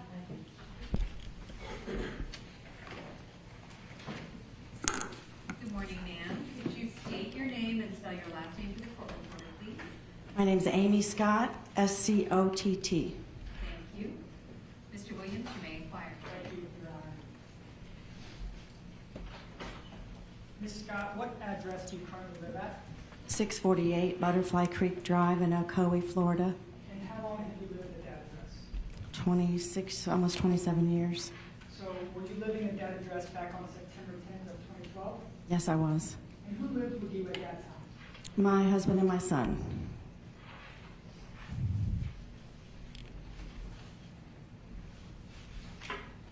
Are you familiar with a street named Bernardino Drive in your community? Yes, I am. And specifically, are you familiar with an address, 503 Bernardino Drive in your community? Yes. Is that in Orange County, Florida? Yes. Where in relation to your house is the 503 Bernardino Drive address? Directly behind.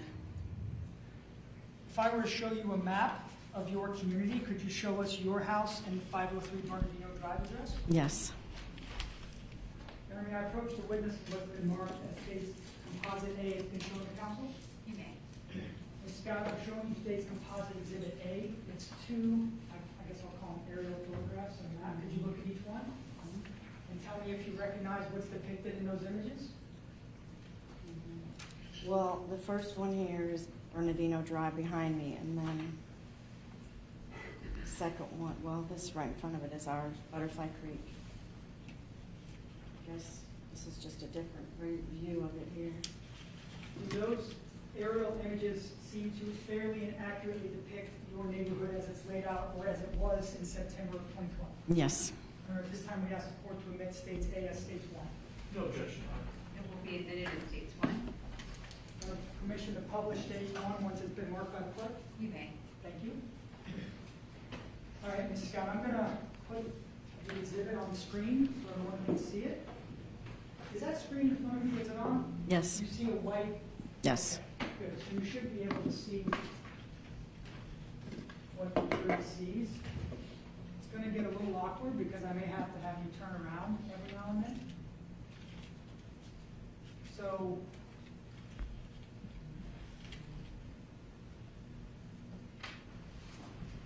your address again is 630 Butterfly Creek? 648. Excuse me, 648. So could you, well, I'm gonna hand you this, may I approach you with it, Sharon? You may.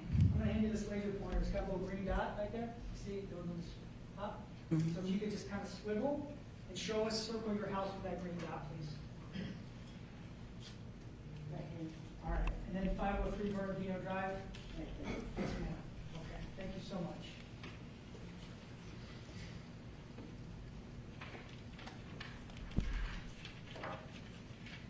Was there any kind of barrier between your backyard and the backyard at 503 Bernardino Drive? There's a fence, 6-foot-high wooden fence. And was that wooden fence in place back in September of 2012? Yes. Had you ever met, prior to the day we're here to talk about, the individuals who lived at 503 Bernardino Drive? I didn't know them personally or their names, but I did know that their dog jumped in our yard a lot.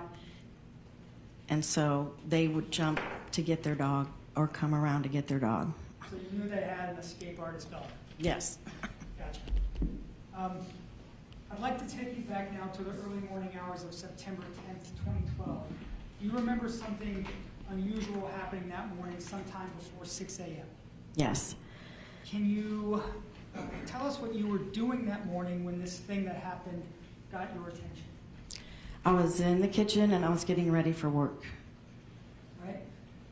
Your kitchen, is it in the front of your house or the back of your house? It's on the west side of my house.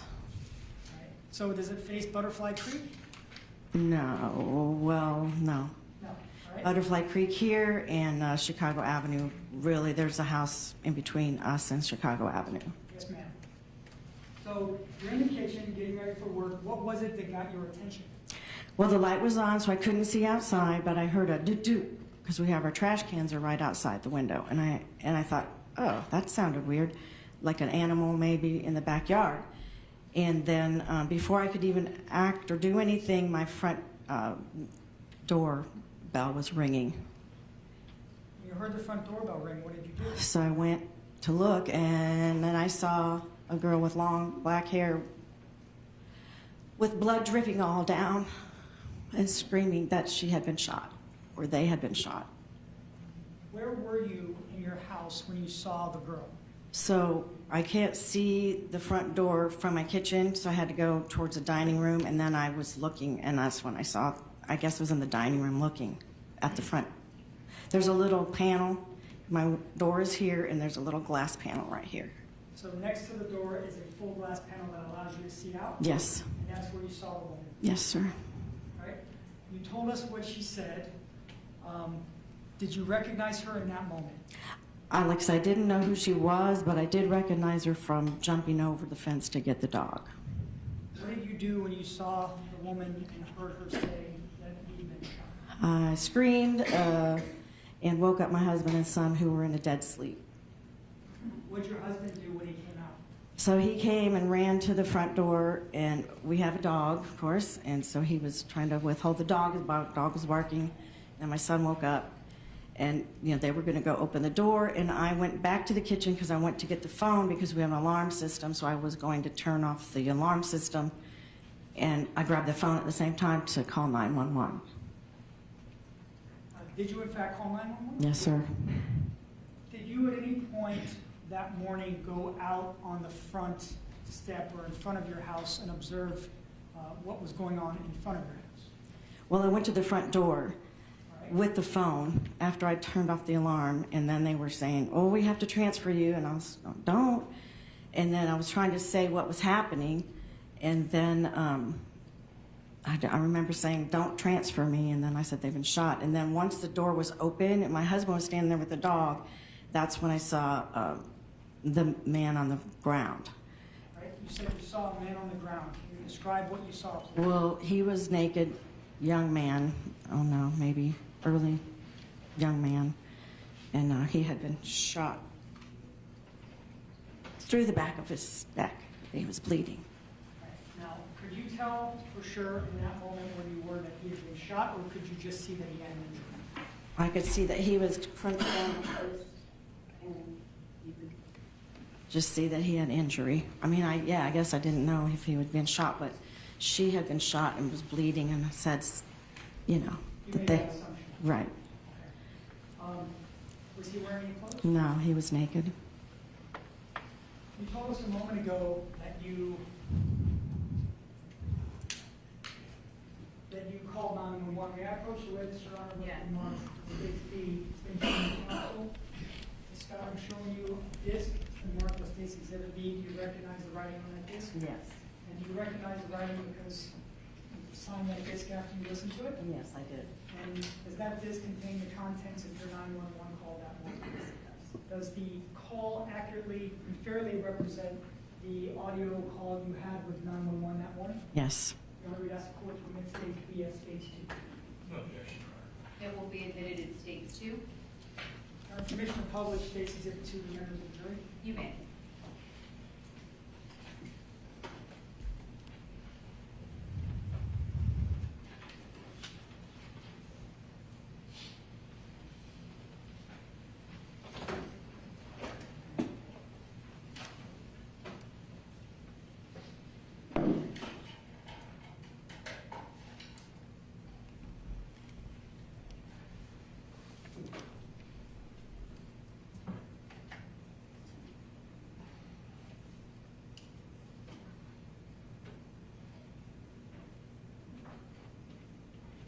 Monday, September 10th, 2012. The time, 05:24.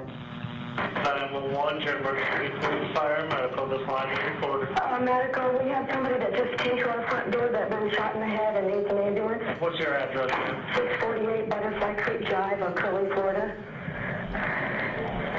Okay, is he breathing? He's breathing, yes. Okay, let me get you to the fire department. We have police units on the way out. Thank you.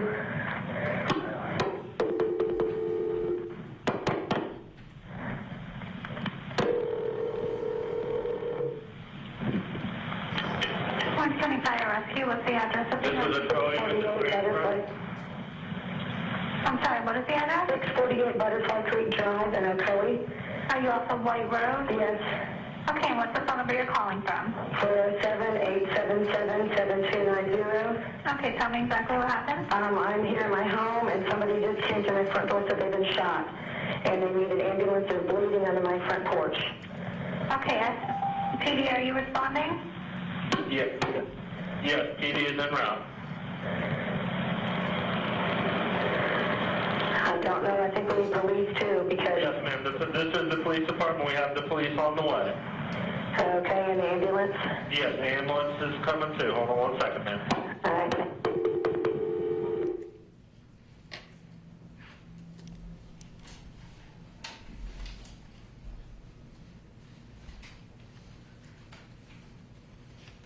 Thank you, Ms. Scott. I don't have any further questions. Thank you. Cross-examination, Mr. Sell. Thank you, Your Honor.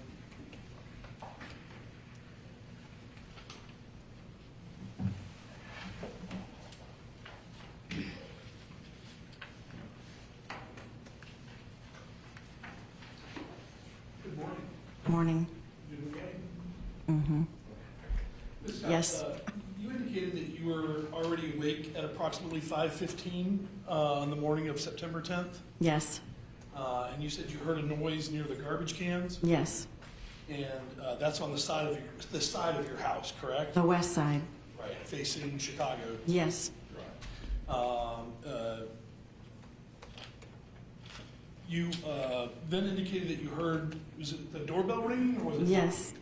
I think it was the doorbell ringing, but I can't remember exactly. And you didn't know the name of the person who was ringing the doorbell, No. but you recognized them from being your back door I neighbor. recognized who it was, but I didn't know their names. And at that point in 2012, you'd lived in that house since when? 1997. So approximately 15 years. Yeah. And the people in the, that were knocking, that had lived in the house behind you for how long? I think about 3 years. Was your dog barking that morning? Yes. Was your dog barking in relation to the doorbell ringing or to the noise from the garbage cans? The doorbell ringing. So your dog didn't bark for the garbage cans? I don't remember. It happened very quickly. And you never heard any gunshots that morning? No, sir. Or never heard anything that even sounded like a gunshot that My morning? house was closed up until then. I have nothing further.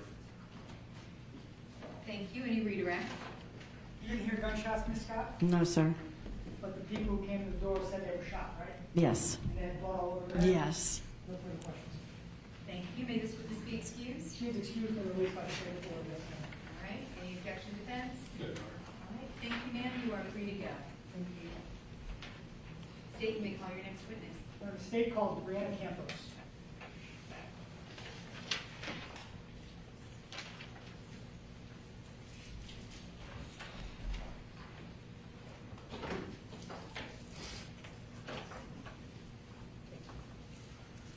Brianna Campos?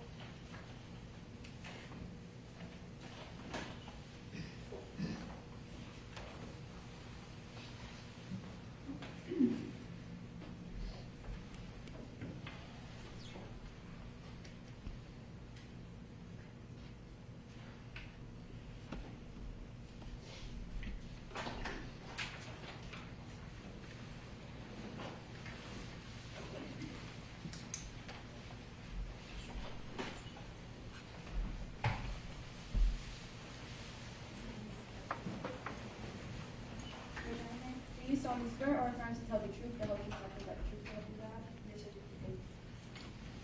I do. Ma'am, could you tell me your name and spell your name for the court reporter, please? Brianna Campos, BriannaCampos.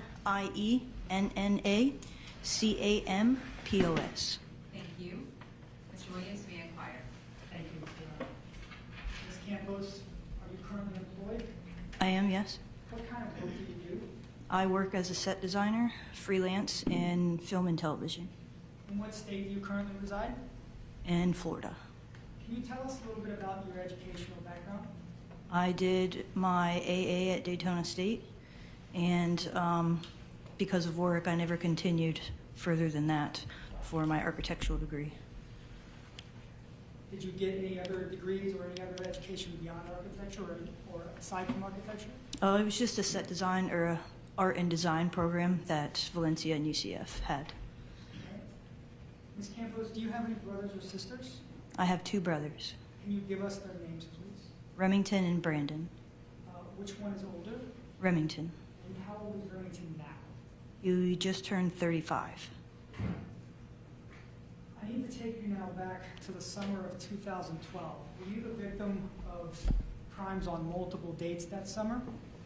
Yes. What is your date of birth? February 4th, 1992. So how old were you in May of 2012? I believe I was 20. And what were you doing back in 2012? Working, going to school, both? Yes. What, you were doing both? Doing both, correct. Right? Where did you live back in May of 2012? I lived at 503 Bernardino Drive. And how did you come to live at that address? Or let me ask a better question. When did you move into that residence? I've lived there with my parents since 2013, I believe. 2013? No, sorry. I think it was 03 is when they purchased that house. Right? Were they, you said it was a house? Yes, it is. Right? Were they living with you back in 2012, your parents? No, they were not. How many bedrooms and bathrooms in that house? It's a 4-bedroom, 2-bathroom home. May I approach the witness of what's been marked as State's Exhibit C in Shilling Council? You may. Ms. Campos, I'm going to hand you State's Exhibit C. It's a diagram. Do you recognize it? I do. And what do you recognize it to be? A floor plan drawn out of my home that I lived in. And is that an accurate floor plan as your residence at 503 Bernardino Drive looked back in 2012? Yes, it is. Mayor, at this time, I'm asked the court to admit State's Exhibit C as State's 3. No objection. will be admitted as state secrets. Permission to publish State's Exhibit 3 once it's been marked, John? You may. So Ms. Campos, I'm gonna put State's Exhibit 3 up on the screen behind you. It's gonna be a little bit awkward because you're gonna have to turn and try to remember to swivel back and Talk to the speak mic. into microphone. Okay, understood. You're actually speaking. Oh, I can see it right here. You can see it, but they won't be able to see you marking. Oh, I see. So, and you. Thank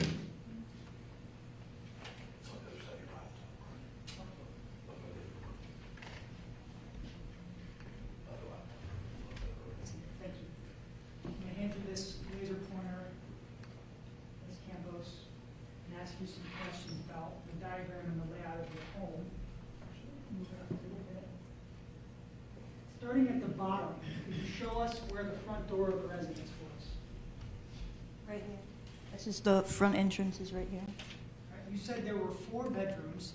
If you wouldn't mind just walking us through each bedroom and who lived in that bedroom back in May of 2012. This top right bedroom was mine. So that would have been the very back right of the residence. Correct. All right, go ahead. Down this hallway is Brandon's bedroom, past the bathroom. And who is Brandon? My younger brother. All right, go ahead. Across the other side of the house through the kitchen were 2 bedrooms. The smaller one was where Alex Zaldivar was. Okay. And just outside of that room is the master where Remington stayed. All right. Could you walk us through the remaining places in the home?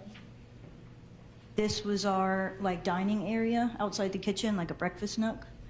This was the kitchen with a standing bar here, stove, refrigerator. This was a front family room. This was the main great room that we would stay and watch TV that was mounted here above the fireplace. We had a back area of couches and stuff if you had a few too many people that they could still sit back there and enjoy the television. And just outside Alex's room was the garage that went to the driveway at the front of the home. Okay, so if I heard you correctly, you identified your 2 brothers who lived in the house and then a person named Alex Zaldivar, is that right? That is correct. Who was Alex Zaldivar to you? He was a friend. He was my younger brother's best friend. Your younger brother, Brandon? Brandon, correct. Okay. When did Alex come to live with you? I can't remember the exact year. I want to say a year before 2012, maybe a little bit before then. Do you know what Alex was doing back in 2012? Was he working, going to school? Both. He was working and he was also going to school. What about Remington? What was he doing at that time? He was working, no school. Right. Did Remington have any children at the time? He did. At the time, he had a 2-year-old son. Were there occasions where the 2-year-old would stay at your residence? Yes. Can you describe when that would occur and why it would occur? On the weekends, he would have his son, and during the work week, it would be with the son's mother, and he would spend his evenings dinner at their other house, and then he would return home. So now I'd like to ask you first about the afternoon of May 9th, 2012. Do you remember that afternoon? I do.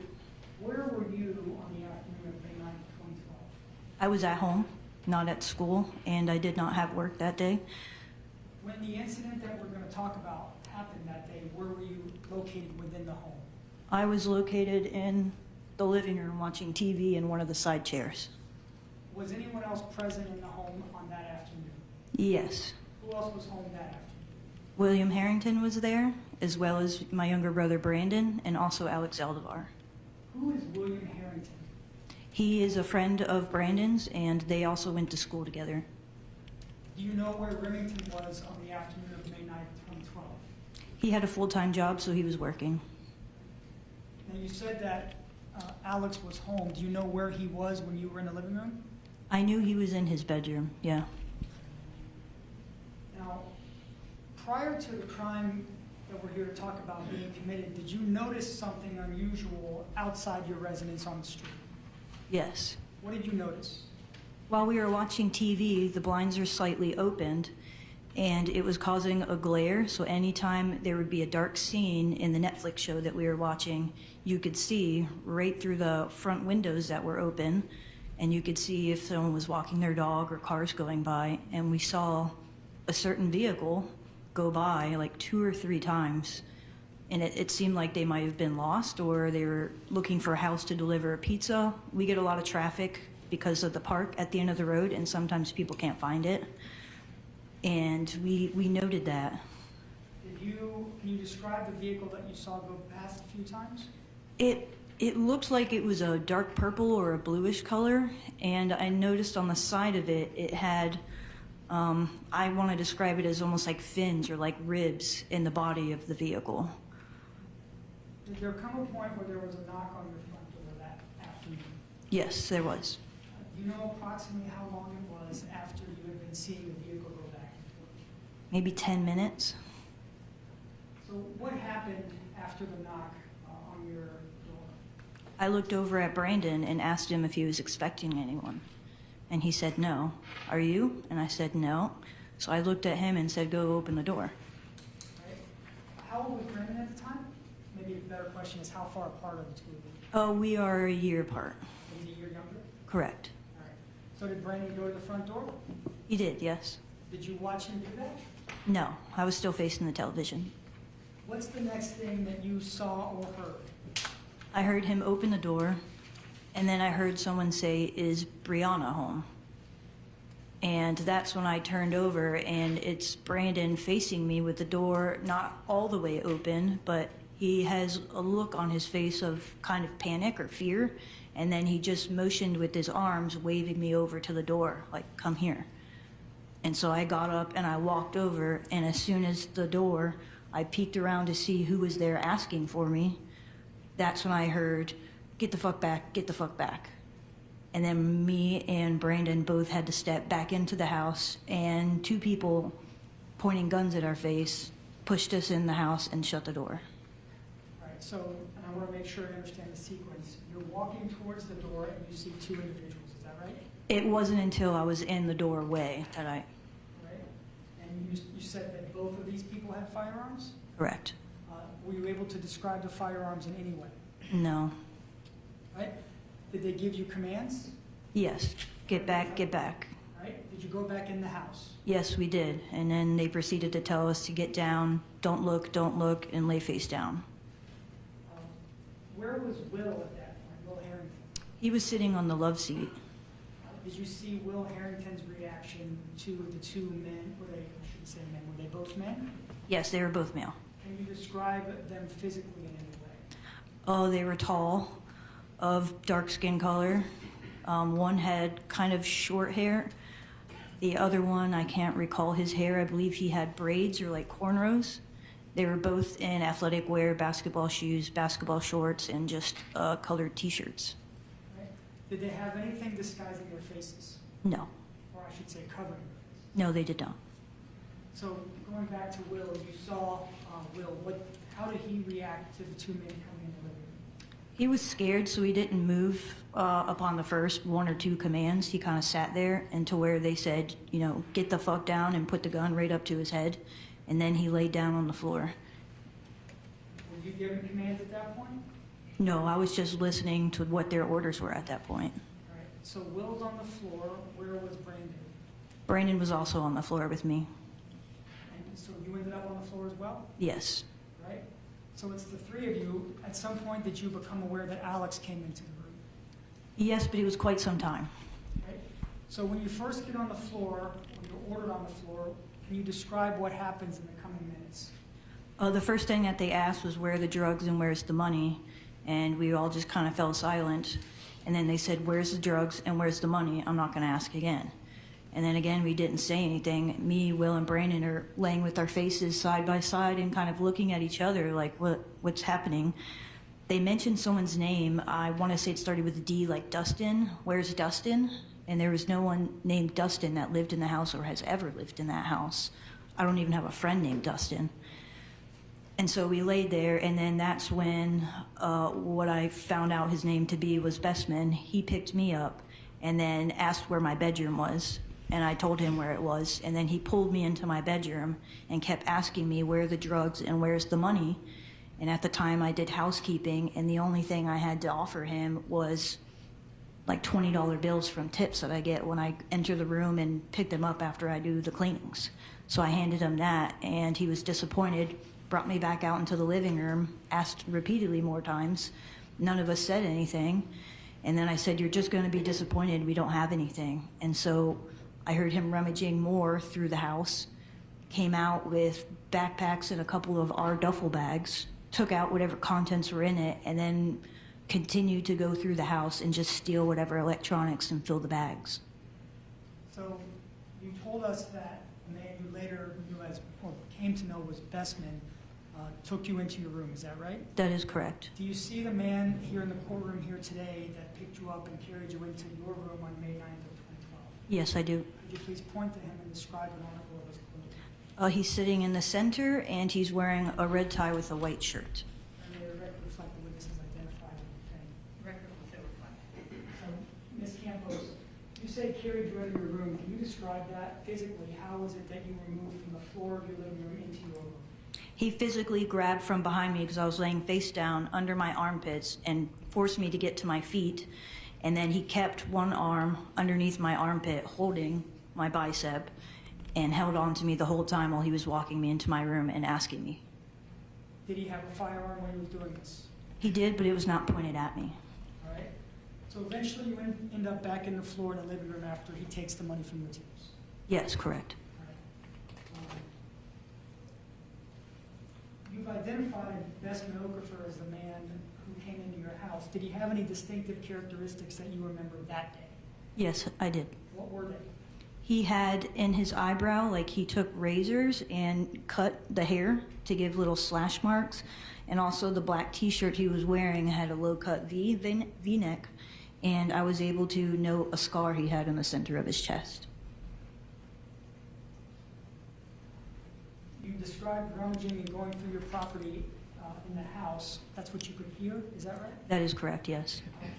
You told us earlier that eventually Alex Zaldivar was moved into the living room. Where in this sequence did that occur? So it occurred while the rummaging was happening. They had already had the duffel bags and were starting to steal the Xbox. I think it was DVDs that we had laying around, the video games and certain controllers, laptops, cell phones. They patted us down, took our keys, our money that we had in the wallets from William and Brandon. And then you could hear that they were going through the rest of the house searching. And this is when me, Brandon, and Will are just, you know, still laying there waiting. And in my head, I'm like, I'm hoping Alex heard everything that's happened and opened up a window and ran to get help. So I'm waiting at any time, cop siren, something that'll just scare them away on feet. And then that's when someone says, there's a jit back here. And I said, oh, my heart sunk because I knew Alex had been there the whole time and had no idea. Right. Was he brought into the living room? He was, yes. Did you see which individual brought him in? I did not, no. I was told not to look up. Right. At some point, did the men, the two armed assailants, including the defendant, leave your residence? Yes, they did. Did they take any steps to ensure that you could not follow them? Yes. What did they do? They, of course, removed all the cell phones from our pockets. They found house keys in Brandon's pocket, and they then took Xbox controllers, the corded ones, and used those. And also, we had a laptop cord that was still left in the wall. They just took the laptop. They then took that and tied my feet with it. I'm assuming there were also more cords that was used on my brother and Will, and there was also like Halloween costume handcuffs, and that was used on, I think it was Alex. Did they say anything to you, the men say anything to you, or what observations did you make as they left, after you were bound? They left the door open, and we laid there and waited, and I noted the keys that they took from Brandon because that alarmed me. Of course, you're thinking, oh, they plan on coming back. And I peek under the sofa and I see their feet heading towards the door. I hear the keys jingle, and I hear them going through the keys, and they found which key worked and made sure it opened and closed the deadbolt and the bottom handle lock. And that was on their way out. That was on the way out. Once they were out of the residence, what did you do? Alex was the one that got free first, so that's why I believe he had the fake handcuffs on him. And then he started to proceed and undo all the cords that were tying the rest of us up. Did the four of you contact law enforcement? Yes. And did law enforcement arrive at your residence? Yes, they did. Were you able to describe the assailants, including the defendant, who came into your house? Yes. At some point, did you or someone in your group make a suggestion to law enforcement as to how they might be able to find the people who had just robbed your home? Yes, William Harrington did. What did he say to law enforcement? He mentioned his iPhone 3GS was stolen, and he has Find My iPhone. Did law enforcement have a way to track it using that app? Yes, there was a police officer that also has an iPhone, so he downloaded the app or used the app on his phone and just typed in William's information, I'm guessing iCloud or his Apple info, and he was able to track that phone. Did you stay at the residence while law enforcement went to look for them? Yes, we did. Were you eventually notified that they had found the people that had been in your home? Yes, we could hear. We have one of those big green electrical box on the side of the house by a telephone pole, which we had to sit on because they wouldn't let us back into the residence. And there were a few police officers with their walkie-talkies on their shoulder, and we could hear all the chatter from the rest of the officers heading to the location that they found the phone. Once law enforcement located the two individuals, were you eventually driven to where the individuals, the robbers, were located?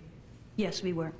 And when you were taken by law enforcement to that location, what were you asked to do? I was asked for what they call a show up. Right? And was that essentially saying, hey, here are some people, and are these the people that robbed you? Yes, correct. And were you able to identify the two men at that time? Yes, I was. And was one of them Bessman Okafor? Yes. Did police eventually recover the items, or most of the items that were taken from your home from the two men? Yes, they had us come to the police station and verify the laptop by certain stickers, etc., damage our cell phones, just did not recover, I believe, a watch and the house keys. Now, you've already described going to the scene, the other scene where the men were called law enforcement. Did you further cooperate with law enforcement in attempting to hold Mr. Okafor and his co-defendant in that case responsible? Yes. Did you give a written statement? Yes. At some point, did you attend what's known as a deposition? Yes, I did. And that's when you came down to the Orange County Courthouse and were asked questions by his defense attorney, is that right? Yes, that is right. That day, or do you recall the date of that deposition? Sometime in August. Of 2012? Yes. All right. Did the other victims of the home invasion, Brandon, Will, and Alex, did they go and have their depositions taken as well? Yes, they did. Is it a fair statement that as of August of 2012, it was your intention to cooperate in the prosecution of Bessman Okafor for the home invasion robbery in May? Yes, I was. If you know, do you know whether Alex, Brandon, and Will were going to testify? Yes, I do know that they were going to testify. And how do you know that? Because the night before we were getting ready for trial, we were all hanging out and talking about how nervous we were. And also, we all saw each other waiting outside to do our own individual depositions. It was all on the same day. What was it that made you nervous about testifying? Just sitting where I'm sitting right now in the front of a courtroom. And Ms. Campos, what was your understanding of where Bessman Okafor was in the time leading up to the trial that was going to occur in September? Still in county jail. So you thought he was in the Orange County jail? Correct. And what date was it your understanding, or were you told that the trial was set to begin? September 11th. So now I'd like to go to the early morning hours of September 10th, the day before the home invasion trial was supposed to happen. Did you sleep at your residence in 503 Bernardino Drive that night into the morning hours of the 10th? Yes, I did. Do you remember what time you went to sleep that night? It was probably around 2 in the morning. I had friends over. Do you know who else was staying in the house that night? Yes. Who else was in the house that night? Alex Zaldivar and Remington, my older brother. Now, you didn't mention Brandon. Where was Brandon? He stayed the night at William's house because they go to school together and they carpool. Was it your practice back in September of 2012 to wake up early for a specific purpose? Yes. And what was that purpose, and when would you wake up to fulfill it? Usually just before 5 a.m., because 5 a.m. would be the time my boyfriend would be getting up to leave for work. And I remember waking up a little bit earlier. It was 4:27 in the morning when I checked my phone. I went up and used the restroom and tried to keep myself awake so I wouldn't miss the phone call. When you got up at 4:27 in the morning, did you notice anything unusual in your house? No.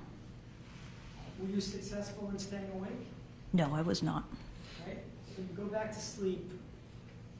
What was it that woke you up next? It was like loud banging. I could hear a rattling noise, and I realized it was in the hallway that mine and Brandon's room shares. We have pictures hanging, and they were rattling up against the wall. Could you, using the diagram again, could you remind us where your room was and talk about the hallway what you just described? This would be my bedroom. This would be the hallway. And we had pictures hanging along this wall that shares the living room. This was where Brandon would be, but it was empty. And when I heard the loud banging, my door was just a little bit open, and I could hear, like, the rattling. At some point, did you decide to get out of bed? Yes, I did. Why did you decide to get out of bed? The loud banging noise, so in my head I was thinking maybe Brandon came home and him and Remington are having an altercation, fighting. And so I went to go possibly just break up their fight or figure out why there's an argument at 5-something in the morning. And did you decide to get dressed? Yes. Were you able to finish getting dressed? No, I was not. Can you describe the process by which you were getting dressed and what happened while that was going on? While I was in my room, my bed would be here. My closet has 2 bifold doors that open, accordion, and they're covered in glass. And I opened it, reached down to get a pair of basketball shorts, and threw on a t-shirt. And when I threw on the t-shirt and I was grabbing the basketball shorts, my bedroom door was pushed completely open and then with enough force to where it swung and hit the wall. And I just stood there like, okay, why would my brothers be aggressively coming into my room? And then I froze and peeked around the accordion closet door to see what was going on with my bedroom door. And that's when I saw a person wearing something covering their face where you can only see this much, and something loose hanging around their neck, and the gun was at me, and it said, "Shut the fuck up, shut the fuck up." And I just did this. I didn't even have time to scream or shriek or do anything. I just put my hands up. Told me, don't look, so I put my head down. And when he had his gun, he was either wearing a really, really loose, long-sleeve black shirt, or he had something wrapped, definitely of cotton material of some sort, in his hands, and you could only see a little bit of the barrel of the gun sticking out. And then he grabbed me under my armpit, and then I was dragged out because I was, with my feet, my heels dragging, trying to finish putting on my basketball shorts so I wasn't going to be in my undies. You said that the individual had something covering the face. Were you able to determine at that moment if it was a man or a woman? I want to say male just because of the body, the build, Right. but I couldn't tell, no. Were you able to see the hair on that individual? Yes, you could see a slight hairline. Can you describe the hairline that you saw? It's not quite a fade. It didn't look like it just came from the barber, but it was a low-cut hairline with a solid straight line going across. And the barrel of the gun, was it a handgun or a rifle? It was a handgun. So now you're being dragged out down that hallway that you showed us, is that right? That is correct. All right, could you show us the path of travel that you were dragged and where you ended up?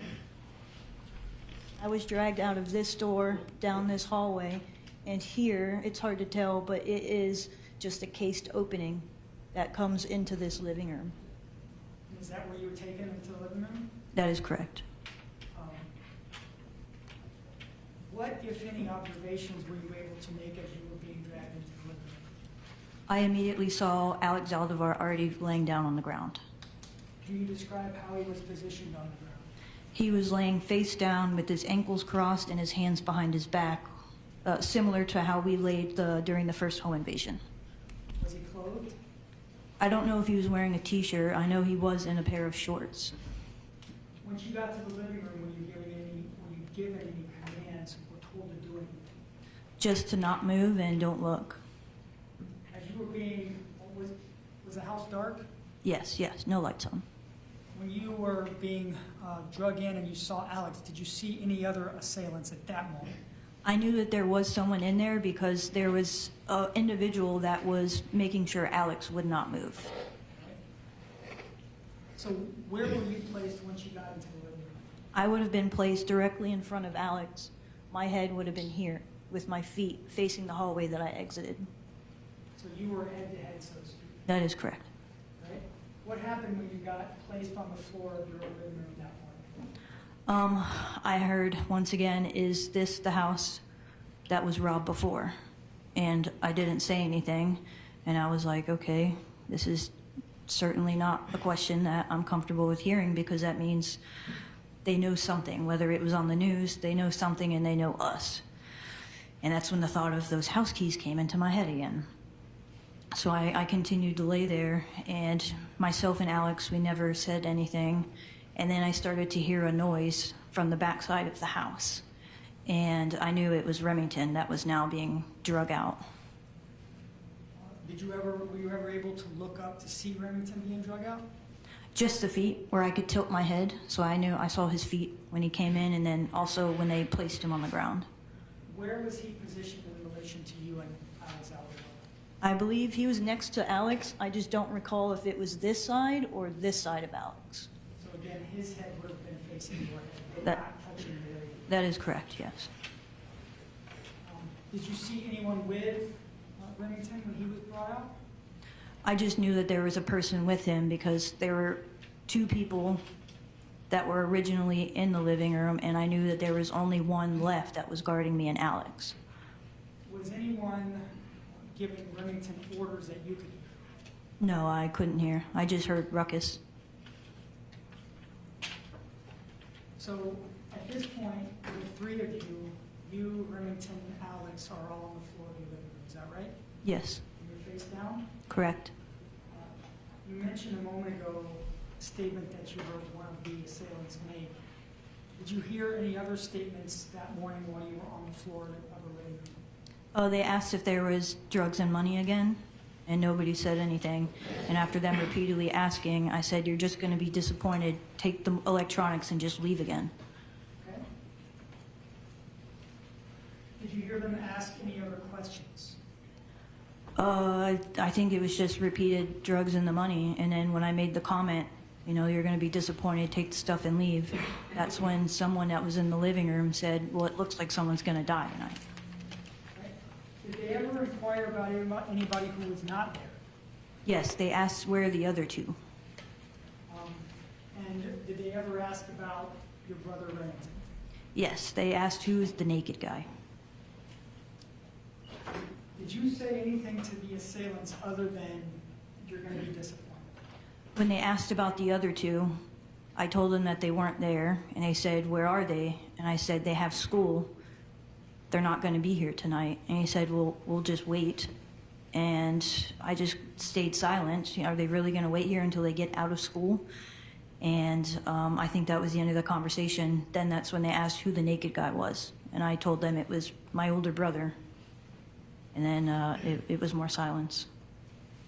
Were you able to tell if it was more than one voice asking these questions or if it was one voice? No, I don't know. Did you ever hear any rummaging throughout the house once the three of you were on the floor? Yes, it sounded like somebody was breaking stuff, and similar to the first time that the house was broken into, ripping open drawers, and like they were stealing stuff. And I heard more loud banging, like they were going through the house, but also not touching them because of maybe forensics. Like the first time, they left fingerprints everywhere. They were kicking through everything in the house, all the doors. Did there come a point where you heard, after the rummaging, where you heard a different, distinct sound? Yes. Was that after the rummaging? After the rummaging and after the comment, it looks like someone's gonna die tonight. What did you hear at that point? I heard feet walk around me, and then I heard the sound distinctly of a snap, like latex gloves being put on. And I said, okay, now they're putting on gloves. That's when I crossed my ankles and my wrists, thinking this is when they're gonna grab the cords and tie us up again to leave. Do you know, was it one set of gloves, multiple sets, or can you tell? There were 2 sets of gloves because the first snap that was next to me when I crossed my feet and my ankles, and then someone said, let me get some of those. And then I heard feet walk around the love seat. The exchange must have happened of getting a pair of gloves, and then you heard the snap of the gloves again. What's the next thing that happened after you heard the snapping of the gloves? I laid there, and then all of a sudden I heard a loud bang. I felt pressure in the left side of my head and just loud ringing. And in my mind, I said, oh my God, he was probably trying to scare us and accidentally shot me in the head. So my first thought was, okay, they're gonna leave, they're gonna run, they just fucked up. And then as the ringing subsided, hearing started to come back, and I just heard the sound of my blood dripping and hitting the wood floor. And I said, okay, I've definitely been shot. I'm wiggling my fingers just to try and keep from passing out, because I'm like, if I pass out, I might die or bleed out. And then that's when I heard another gunshot happen, and it then hit me. I said, okay, they're actually gonna shoot all of us. And then I heard a third shot go off. And then I heard, go ahead, sorry. It's okay. So you knew you were shot the first time, I was, yes. and then you heard 2 additional shots? Yes, I did. After my ringing cleared out, I heard 2 more shots. What happened after the third shot? Then I heard someone make a comment, did you miss? And I heard feet walk around, and that's when I proceeded to play dead. And I laid there. I held my breath with what felt like 5 minutes. Why were you doing that? Because I thought they were gonna check me and hit me again, give me a double tap. Could you tell where on your head you were shot? Yes, it was the left side of my head, on the side. It felt like there was a softball underneath my scalp. You said you held your breath for what felt like a long time. What happened after you stopped holding your breath? I then looked to the left and saw that the door was open because I could see the street light still on. So I said, okay. And I didn't know if they had actually left or if they were just going through the rest of the house. And then I popped my head up and I looked at Alex and I could see blood all over the floor. And I put my hand on his head to kind of nudge him, like, is he still there? And I said, Alex. And he didn't move, he was lifeless. And then as I'm doing that and called out Alex, I looked up and said, Remy, Remy. And then he popped up and looked at me and he's like, they missed you too? I looked at him and I said, Remington, we have to run. I have to get my phone and we have to run. Where did you go? I went to my bedroom to look for my phone. Was Remington with you when you went to the bedroom? No, he was still there on the ground. He was having a hard time getting up. Why did you go to your bedroom? I needed to get my cell phone. Were you able to find your phone? No, I would typically sleep with it in the bed to wait for my boyfriend's phone call in the morning. And I saw my bedroom, the futon was my bed. It was completely flipped over and everything was a mess. There was no time to even try and search. So what did you do when you couldn't find your phone? I ran back out my bedroom, down that hallway, into the living room where Alex was still laying there. And Remington was having a hard time getting up. So I helped him under his arm to get his feet going. I said, we have to run. I checked my bedroom door, but there was so much stuff. I didn't even try and going out that door. So we went out on that left side of the fireplace, I believe, and ran out that door through the screen porch and out by the pool deck to get to the back fence. Why did you go out the back door? I didn't know if they were in the house or if they were still in the driveway, if they were going to drive by or if they were standing out on foot. I did not want to be seen on the outside of my house because they would know we weren't dead. Were you still bleeding? Yes. Were you able to get Remington into the backyard? Yeah, I helped him run. Once he got moving, he was okay. We got to the back fence and he couldn't do it. So I had to stand behind him and push him up by his butt. And the neighbor that lived behind us, her yard goes down at a slope. So luckily when I got him over and he dropped and hit, he was able to just kind of tuck and roll and get back up to his feet so I could get back underneath him and help him get over the next fence. Where did you go once you got into the neighbor's backyard? We jumped the side of her house to the front yard over the last fence and ran to her front door. Was Remington able to make it to her front door? Yeah, as soon as he got to that front door, he immediately sat down. And what did you do when you got to the front door of the neighbor's house? I think I banged on the door. I don't know if I did the doorbell, but I could see there was a kitchen light on. They have a side light on the side of their front door. And when I saw someone, I just said, "We've been shot, help, we've been shot." Did the neighbor eventually come out of her residence? Yeah. I saw her look at the side light and see me, and then she disappeared. And I was like, I just scared her away, and I need help. But she was actually going to get towels, and then her husband came out, and he had their house phone, and he opened up the front door to help us. Did emergency medical personnel arrive? Yes. Were you taken to the hospital? Yes, we were. Did you receive treatment for your gunshot wound? Yes. You know how long you stayed at the hospital? 24 hours. And you were shot in the head, Ms. Campos. Did you have any long-term effects from that? PTSD, but there were some short-term effects. I thought maybe my head was injured because of the shot, but I was told by the doctors. That's okay. You don't have to repeat what you said. Did you have short-term memory loss? I did, yes. Any long-term effects that still bother you today? No. I don't have any other questions. Thank you, Ms. Campos. Thank you. Thank you. Cross-examination.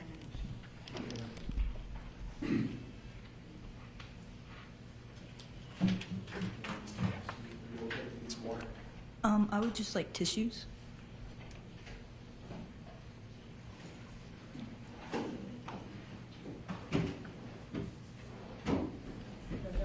I may approach, I do have some. Oh, great, thank you. Get some fit in here over Thank you. lunch.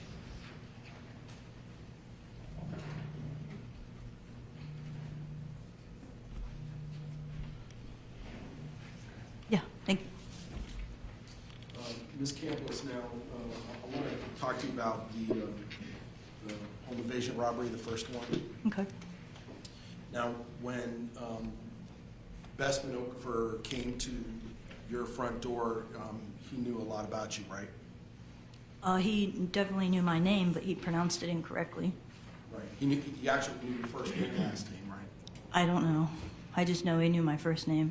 Do you recall talking to Detective Mareshi in the hospital, when you went to the hospital?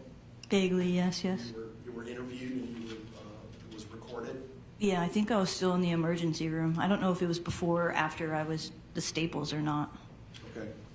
Do you remember talking to Detective Mareshi about things that were said to you by Bessman Okafor when he came to your house in May? About the drugs and the money? Yeah. Yes. Mm-hmm. So, do you remember telling Detective Mareshi that he knew Mr. Okafor knew your first and last name? No, I don't. Okay. If I showed you something, would it help to refresh your recollection? Yes, yes, it would. Let the record reflect what I'm showing you.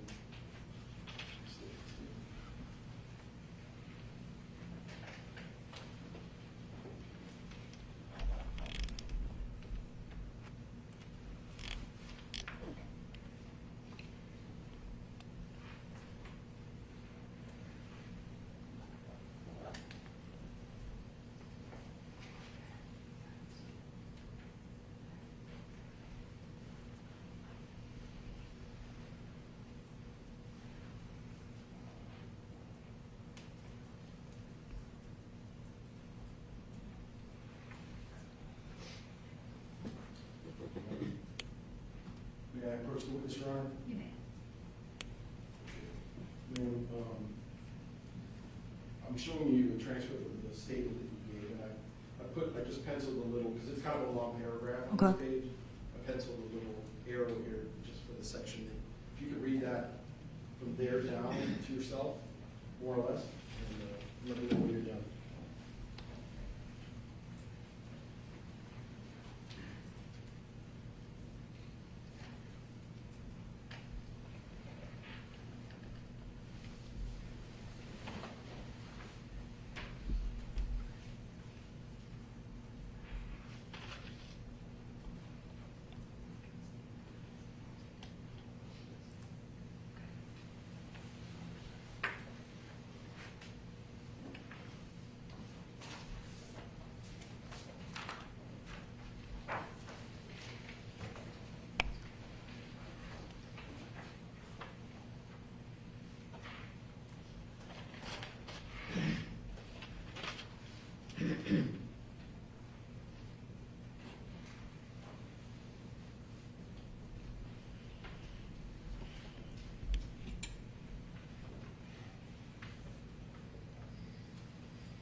Yes. So do you recall giving that statement to Detective Moresh? No, I do not. Okay, did this statement refresh your recollection about it?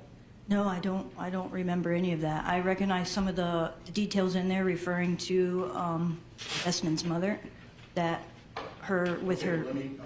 I'll ask you questions and maybe you can answer those. So you don't remember telling Detective Moreshi that Objection and Mr. proper Okafor, impeachment. Sustained. you don't remember him telling him that Objection and proper impeachment. Sustained. okay. While they were talking to you, the two individuals there, you got to hear their voices, correct? During the shooting? In the first, I'm still talking Oh, okay, about still the may. first home invasion.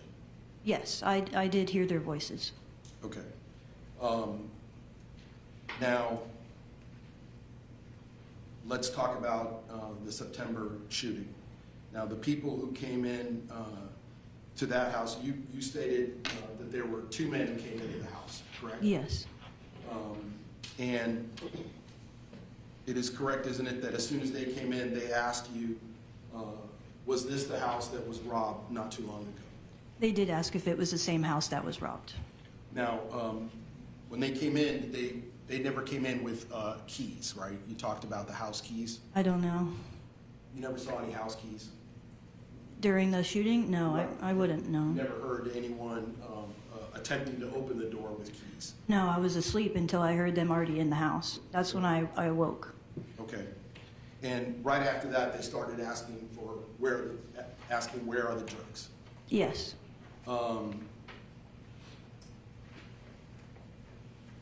And then right after the first man got you out of your room, who you described, that's when you started hearing them breaking stuff, knocking stuff over, flipping it, asking if there were drugs in the house. Is that correct? The breaking of things was when all three of us were on the floor. Yes, that is correct. Okay.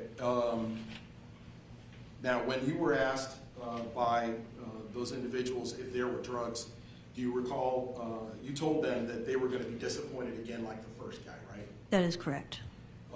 Because it had been about a year since you had dealt anything out? Not since high school, correct. Okay. Then the robbers, the people who came into your house in September, asked you if the other two kids were there during the robbery, who had been there during the robbery, were home, right? They asked about the other two individuals? That is correct. Now, those same people never asked you or never referred to you by your name? Is that No, correct? they did not. And they never referred to the other kids who they asked you about? They never referred to them by their names either? No. Now, after all the breaking stuff and kicking stuff and knocking stuff over, that's when the gloves were put on by the individuals that you heard, right? Or That when you heard, let me ask you, when you heard sounds that sounded like gloves being put on? Correct, yes. Now, when you described the individual who came and took you out of your bedroom, you stated that you could partially see his hairline and his forehead, correct? That is correct. And he was really tall, lanky in his clothing, had a long sleeve T-shirt that was hanging off his body as if he had no mass. Yes, correct. Looked all limbs, like long arms and long legs. Yeah, he looked very loose because of his long baggy clothing that he was wearing, yes. Okay. Now, the voices that you heard in the second evening, the night of the shooting in September, those voices did not match up with the voices that you had heard in May, correct? I wouldn't remember. You remember telling Detective Mareshi that they did not match up? No. Do you recall telling the detective that the gentlemen who robbed you the first time were a lot bigger? I do vaguely remember that, yes, correct.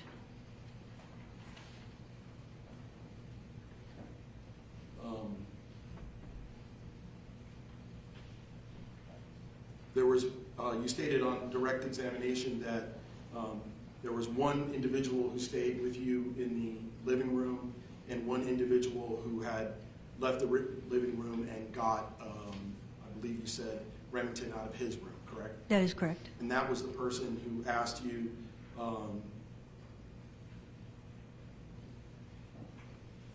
where were the drugs? I don't know which one asked it. It was whoever brought me out. Whoever brought you out is the person who asked you where were the drugs? Correct. And that same person is the person that you told that they would be disappointed like the first guy, correct? That is correct. Because it had been a long time since you had dealt in drugs. Correct. And after you said that is when this person chuckled and said, well, it looks like one of y'all is going to die tonight, or looks like one of y'all is going to get shot. Is that correct? Yes.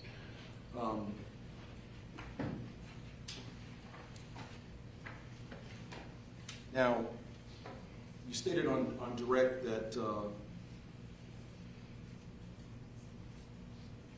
you believed that when the people were in the rooms knocking things over and making a general ruckus, that they were not touching them? It sounded like when the loud banging noises, when they were going room to room, it sounded like they didn't want to touch the doors. They were kicking them open and then breaking everything that was in the rooms. Now, you couldn't see what anybody was doing, correct? No, that is correct. And whatever they were doing, they were not wearing gloves at the time, correct? I don't think so, no. I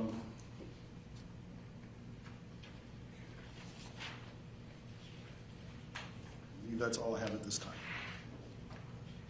Thank you. Any redirect?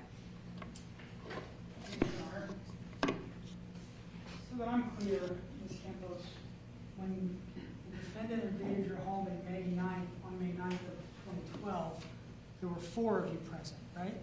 That is correct. And on the night that he murdered Alex Zaldivar, there were 3 of you present. That is correct.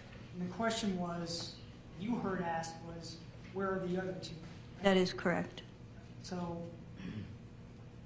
that would have been 5.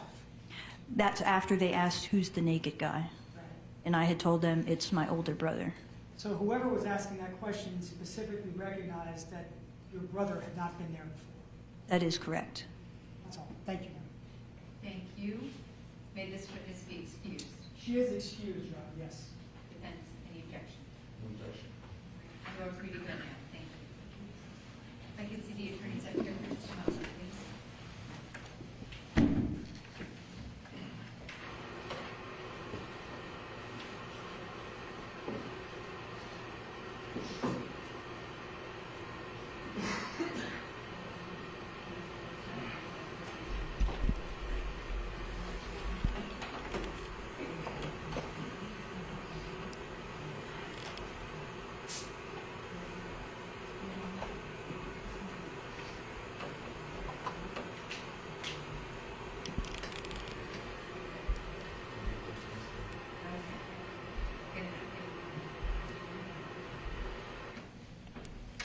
Ladies and gentlemen, the state has one very brief witness before lunch, and then we'll take a lunch break. State, you may call your next witness. The state called Daniel Shilling.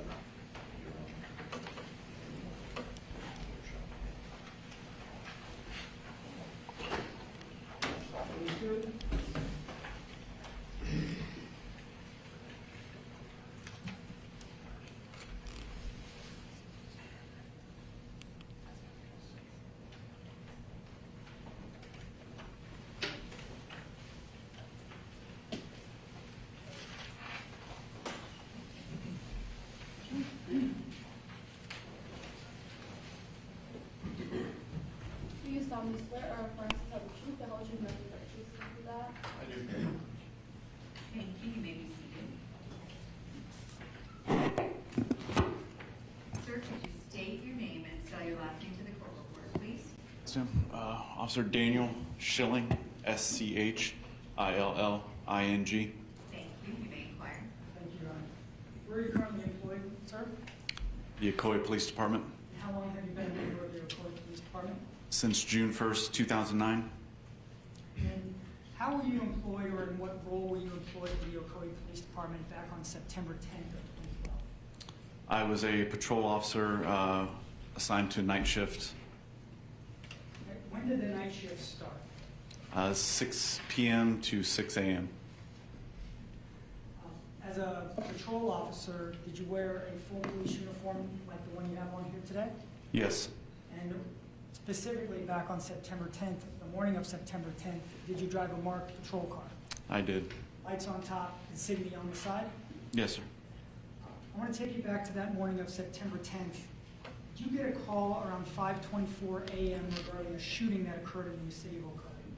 Yes, And did you respond to 648 Butterfly Creek Drive within the city of Ocoee when you got that call? I did. Is that in Orange County, Florida? Yes, sir. Where were you physically located when you got that phone call or dispatch to the shooting? I was sitting at the intersection of Blueford Avenue and Old Winter Garden Road, pretty much right across the street from the Ocoee Police Department.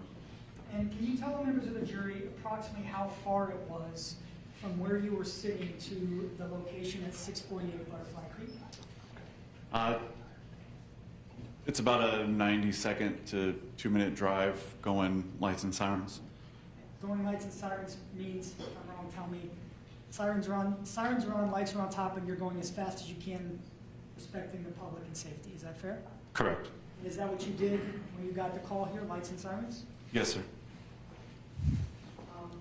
Are you familiar with the area around Sleepy Harbor Drive, Butterfly Creek, from your time as Ocoee Police Department police officer? Yes, sir. Permission to publish State's Exhibit 1? No objection. So it's going to appear on the screen in front of you. You can actually type and borrow that. So when you were, I was going to borrow, but I really need to have it. Okay. Green button right here.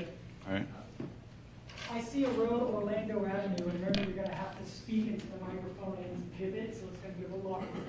All right. Did you come in on Orlando Avenue or a different direction? From which direction? I came from the west, driving east. So the map as it's set up, is that fair west is left, just like it would be north is at the top? Correct. All right, did you turn on Sleepy Harbor Drive? I did. Now, at the very south end of Sleepy Harbor where it meets Jackson, there's a open area at the T-junction. Yes, sir, that area right there. Back in September of 2012, what was at that location? It's an open area. It is, and it should have been back then basketball courts. So there's like a public park type area? Correct. Okay. So did you would have been going south down Sleepy Harbor and then taking a left on Jackson, is that right? Yes. Right? Were you the first law enforcement officer to arrive at 648 Butterfly Creek? Yes. And can you tell the members of the jury what you observed as you approached in your patrol car? When I got there, I exited my patrol vehicle, I walked up to the front door, And the first thing that really caught my eye was there was a male sitting just outside the front door on the front entryway that was covered in blood. And there was he wearing any clothes? he either had underwear on or was naked, but I mean, no shirt or anything like that. And what struck me was that he was covered in blood. Okay. Did you see anybody else at the front door who had blood on them? Not at first, but just a little later, I realized that the female that was with him, but up and walking, that she had blood coming from her head as well. Did you eventually put your flashlight on her? Yes, to get a better look when I realized she had also been shot. Did you have, without saying what they said to you, did you have a brief opportunity to interact with both the male and the female who had blood on their heads? Yes, very brief, yes. Were you responsible for, better question, were you present when emergency medical personnel arrived? Yes.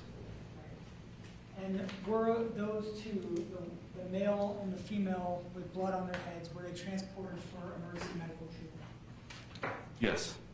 Did you ever go anywhere other than 648 Butterfly Creek Drive that morning? No. That's all I have. Thank you, sir. Cross-examination. Just one question, Your Honor. Good morning, officer. Good morning.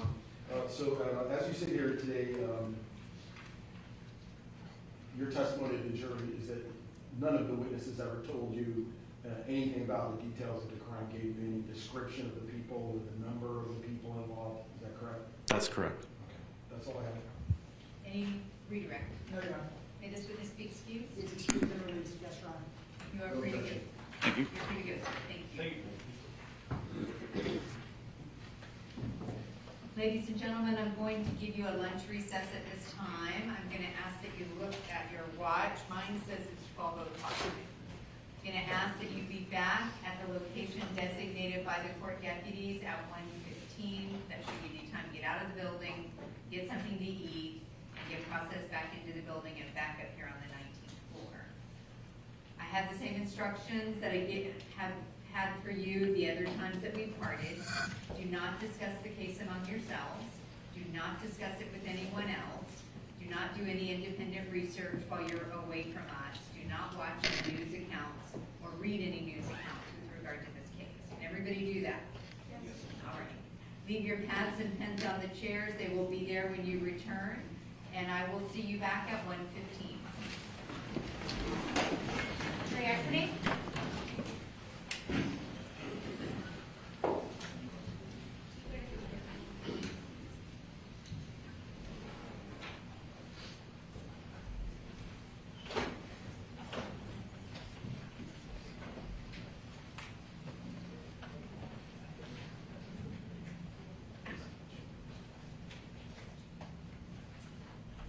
All right, ladies and gentlemen, I would like to resume right at 1:15 with additional testimony. So govern yourselves accordingly. I'd like Mr. Okafor back up here by 1:15 so we can start. All right, with that said, we are in recess. Thank you.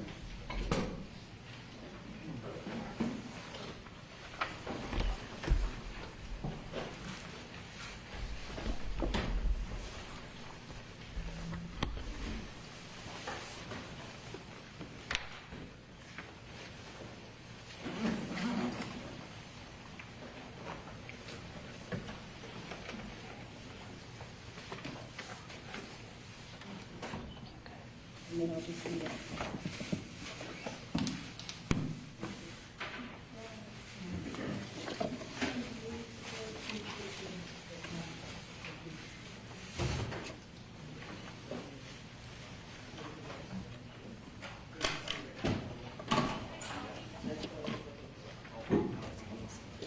The defense has a meeting.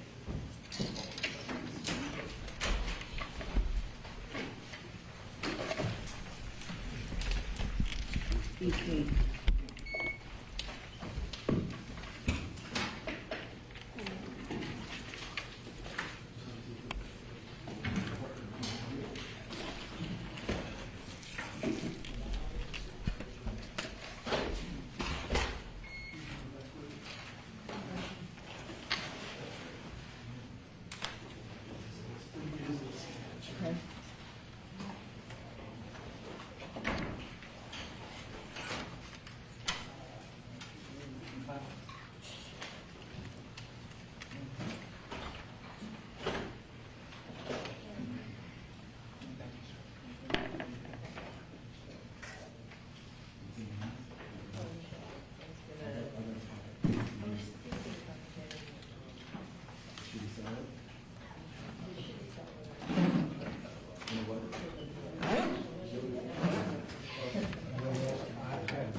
supposed to have it last week and this week.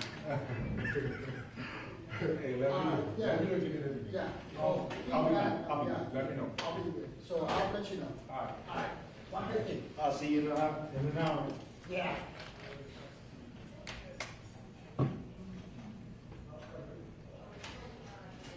Today is the 20, what?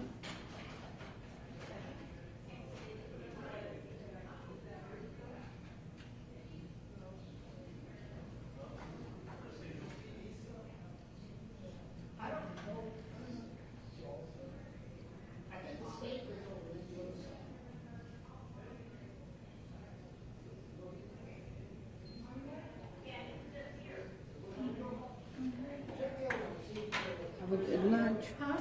Have a good lunch. No, I'm coming back in a second. Oh, okay. That's the rest of the day.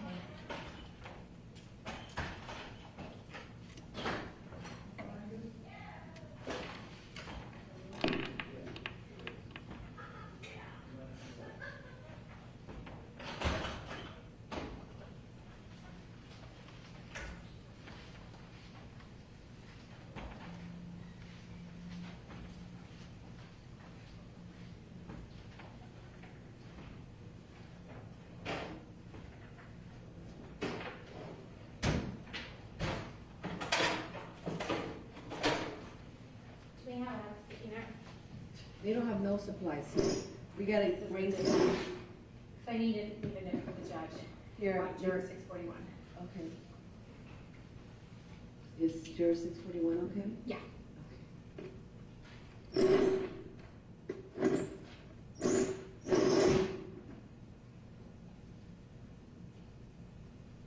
I'm gonna forget that right now.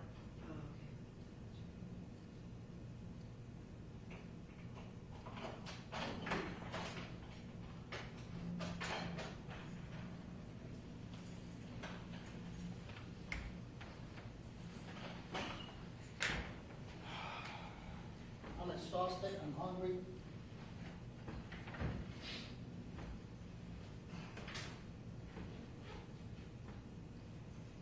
So Christina, you said buy one, get one free, right? Yeah, if you buy one for $10, you get one for free. I'm pretty sure you mentioned that in the jury's Yes. selection, and she's aware of that, but I just said I would reiterate it. Okay. So I'm sure if she's aware of that, she can reassure him that that was. Yeah, she said and it that was she okay. could- Right, I know she said it was okay, and I said, I think you Yeah. mentioned that in jury selection, she Yeah. said that wouldn't be a problem, but she could reassure him that that's Yeah. not gonna be a problem. Sounds good. So, and it's what it is. I forgot he was the one selected. Right. So she can maybe just reassure him that's not gonna be a problem. He might just need to leave it outside of the door and during, not shut it off, just leave it outside the door during the deliberations. Oh, during deliberations. Oh, okay. I don't know how that's gonna be during sequestration. Oh, I'm sure that They'll make an accommodation. maybe his phone can be left on Yeah, or something. I'm sure he can explain what needs to happen. Where does he sit? Let me see. Let me see where he sits. Oh, yeah.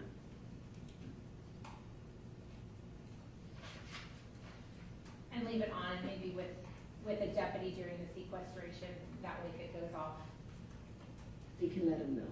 let him know. During the sequestration. That way he's not getting the notifications. But if it's a medical notification, I don't know, whatever the situation Whatever is. it is, yeah. I'm sure they'll come up with a solution that'll work, and he can come up with a plan. Yeah. So, all right. Have a good lunch. Well, do you want? How much are you selling those for? $5. And if you don't have cash, I have a QR code because Girl Scouts is fancy now. Oh, okay. I know, and they accept credit cards. Okay. So I'll get some from you after lunch. What do you have on there? At every time. Do you have Thin Mints? I do have Thin Mints. Oh my God. You know what? The other one's in chocolate with, Caramel. That one. Yeah, does that have coconut? Okay, I have a 20, is that okay? I don't have all 20s right now. Okay. Paying. Okay. You want to use them afterwards then? We'll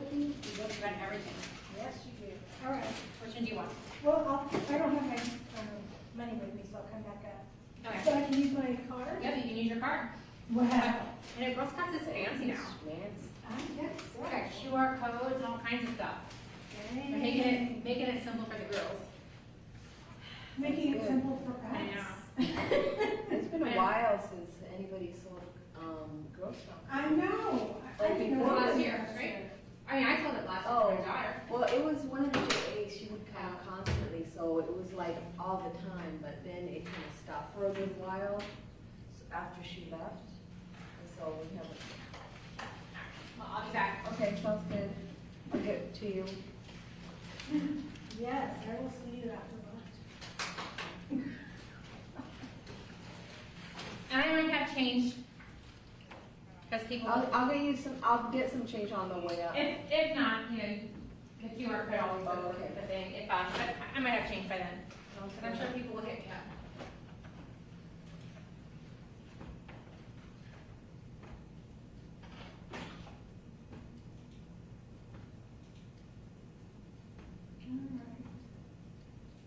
I love those dark vineyards. They don't love me, but I love them. I love the ones with coconut. Told Bria we're gonna do part of the afternoon, she could come in, but I haven't been writing crap today. Say that again? I had told Bree that, I may do part of the,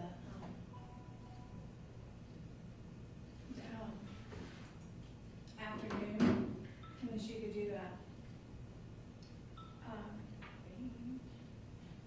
I come in at 3 or whatever, we take our break. Well, I'm just gonna leave this up here since I'm gonna come back up to my keys. But, it was because I wanted to see our life. But, I can't write with crap today. Oh, you can? Well, so I put new pads on my machine, and they're not plugged in, so it's just like, It's kind of hard. they're not soft and mushy.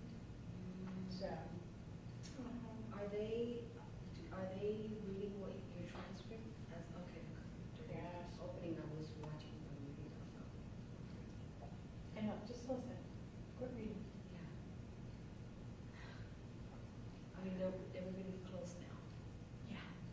We should all be. So who's coming this afternoon? Miss B. Oh, good. Yeah. Yeah, it would be nice if they would. But I thought you only get one time on first guy. Well, we do for him because he can't hear. Yeah. But all the death penalties lately, everybody wants one. But you don't realize is that once Gene, once Reverend retired, me and Bree is young. So Graham, it used to not happen. That's really the only 24 years. Are you gonna drop I won't be able to because Are you just gonna go? I'm just gonna fly away. But I still have Have some time. I have like 4 years. Yeah, but does it, everybody's depending on whoever's left. And, by that time, as I told you, I said, what really, who you are and your credentials and stuff. Once Gene and I do it right. But, most really do. Because let me tell you, these people,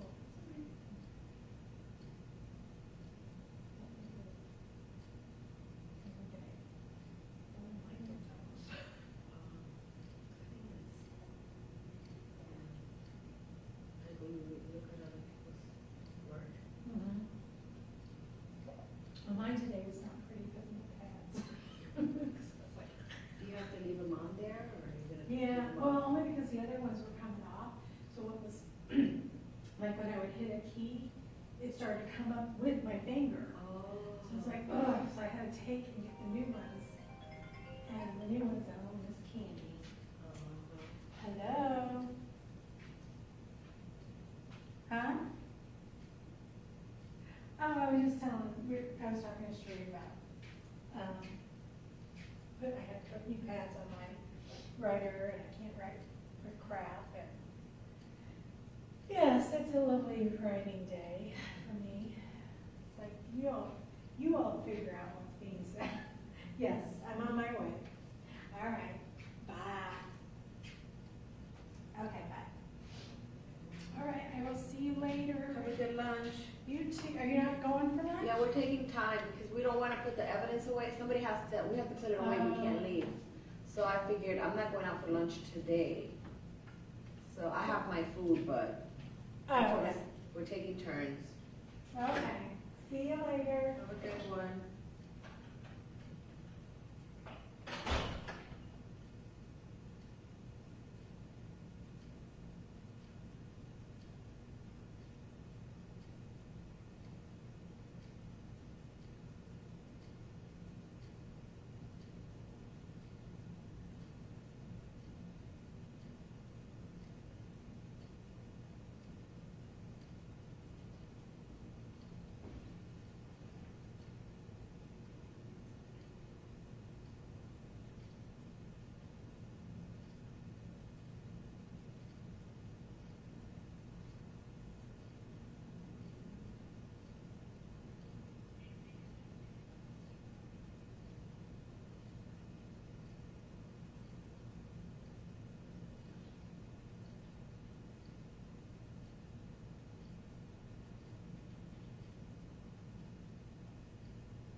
anything. He hasn't texted, he just sent me earlier, he doesn't feel good. I said, okay. But he didn't, his phone is off. They made him turn it off, I guess.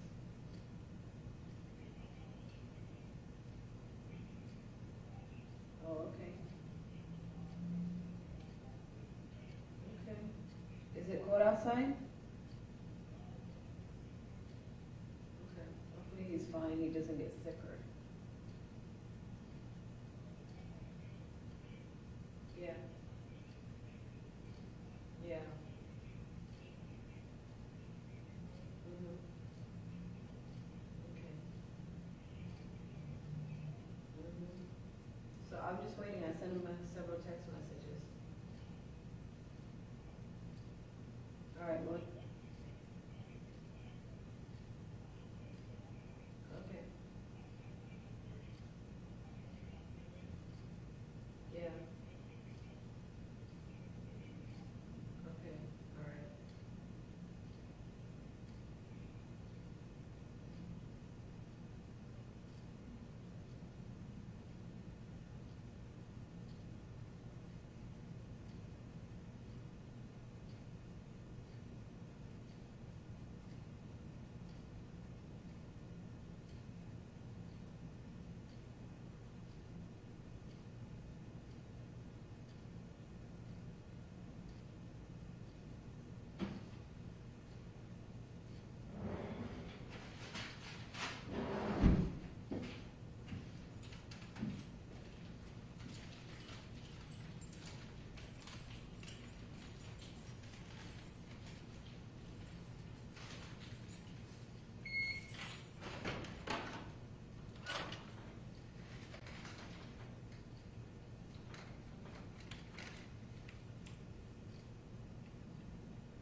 Time to return?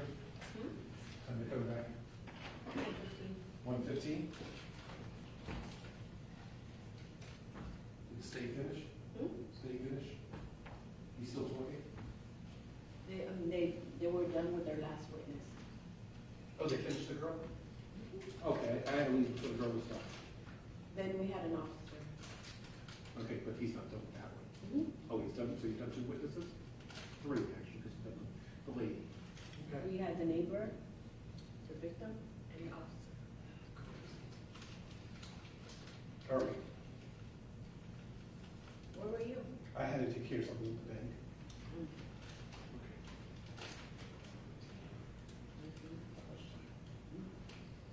That's not, is any jurors back there?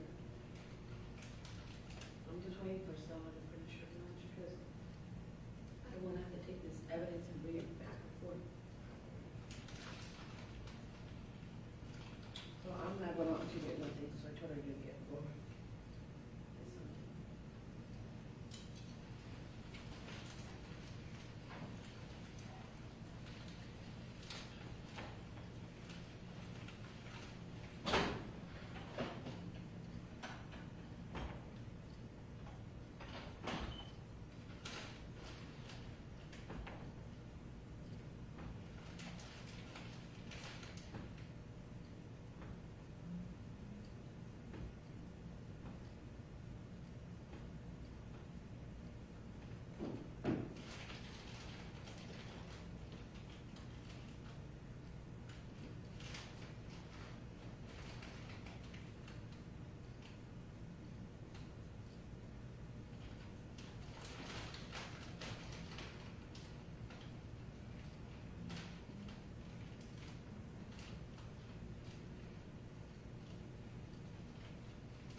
Yeah, they called me this morning and then they hung up right away.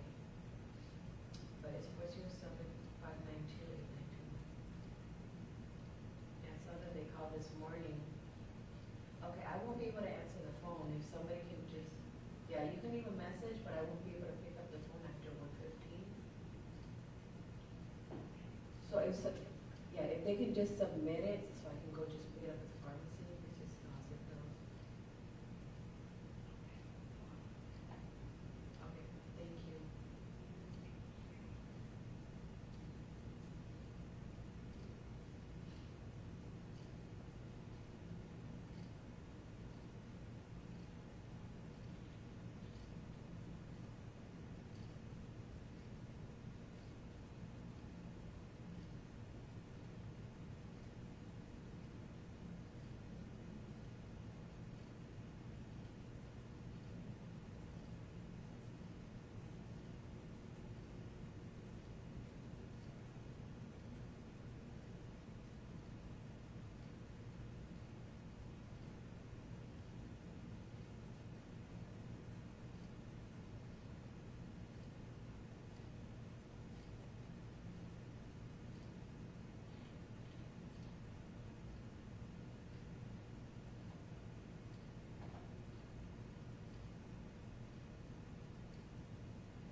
Because now why he wanna go hang out at front all the time? Cause for a while he stopped going. And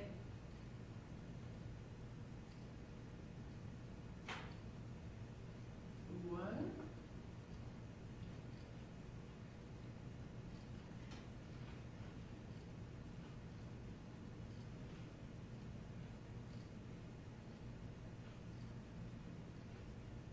Like,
can't go do this stuff.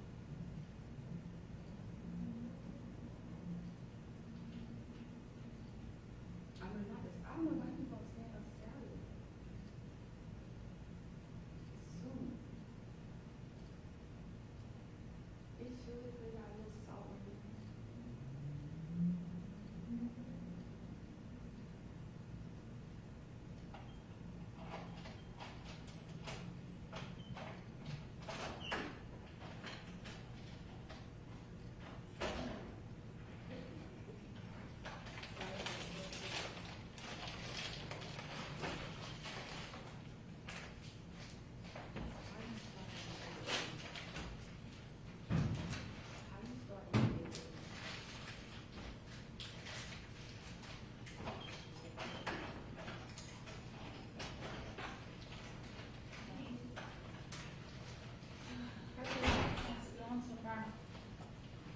Right along.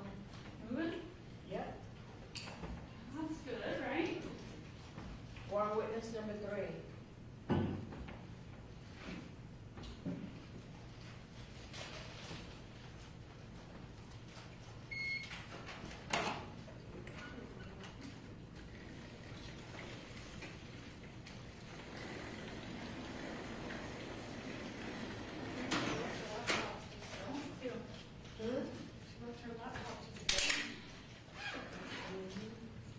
Send me some sneaky emails. Send anything good while she was gone? Say what? You send any good emails while she was gone? No.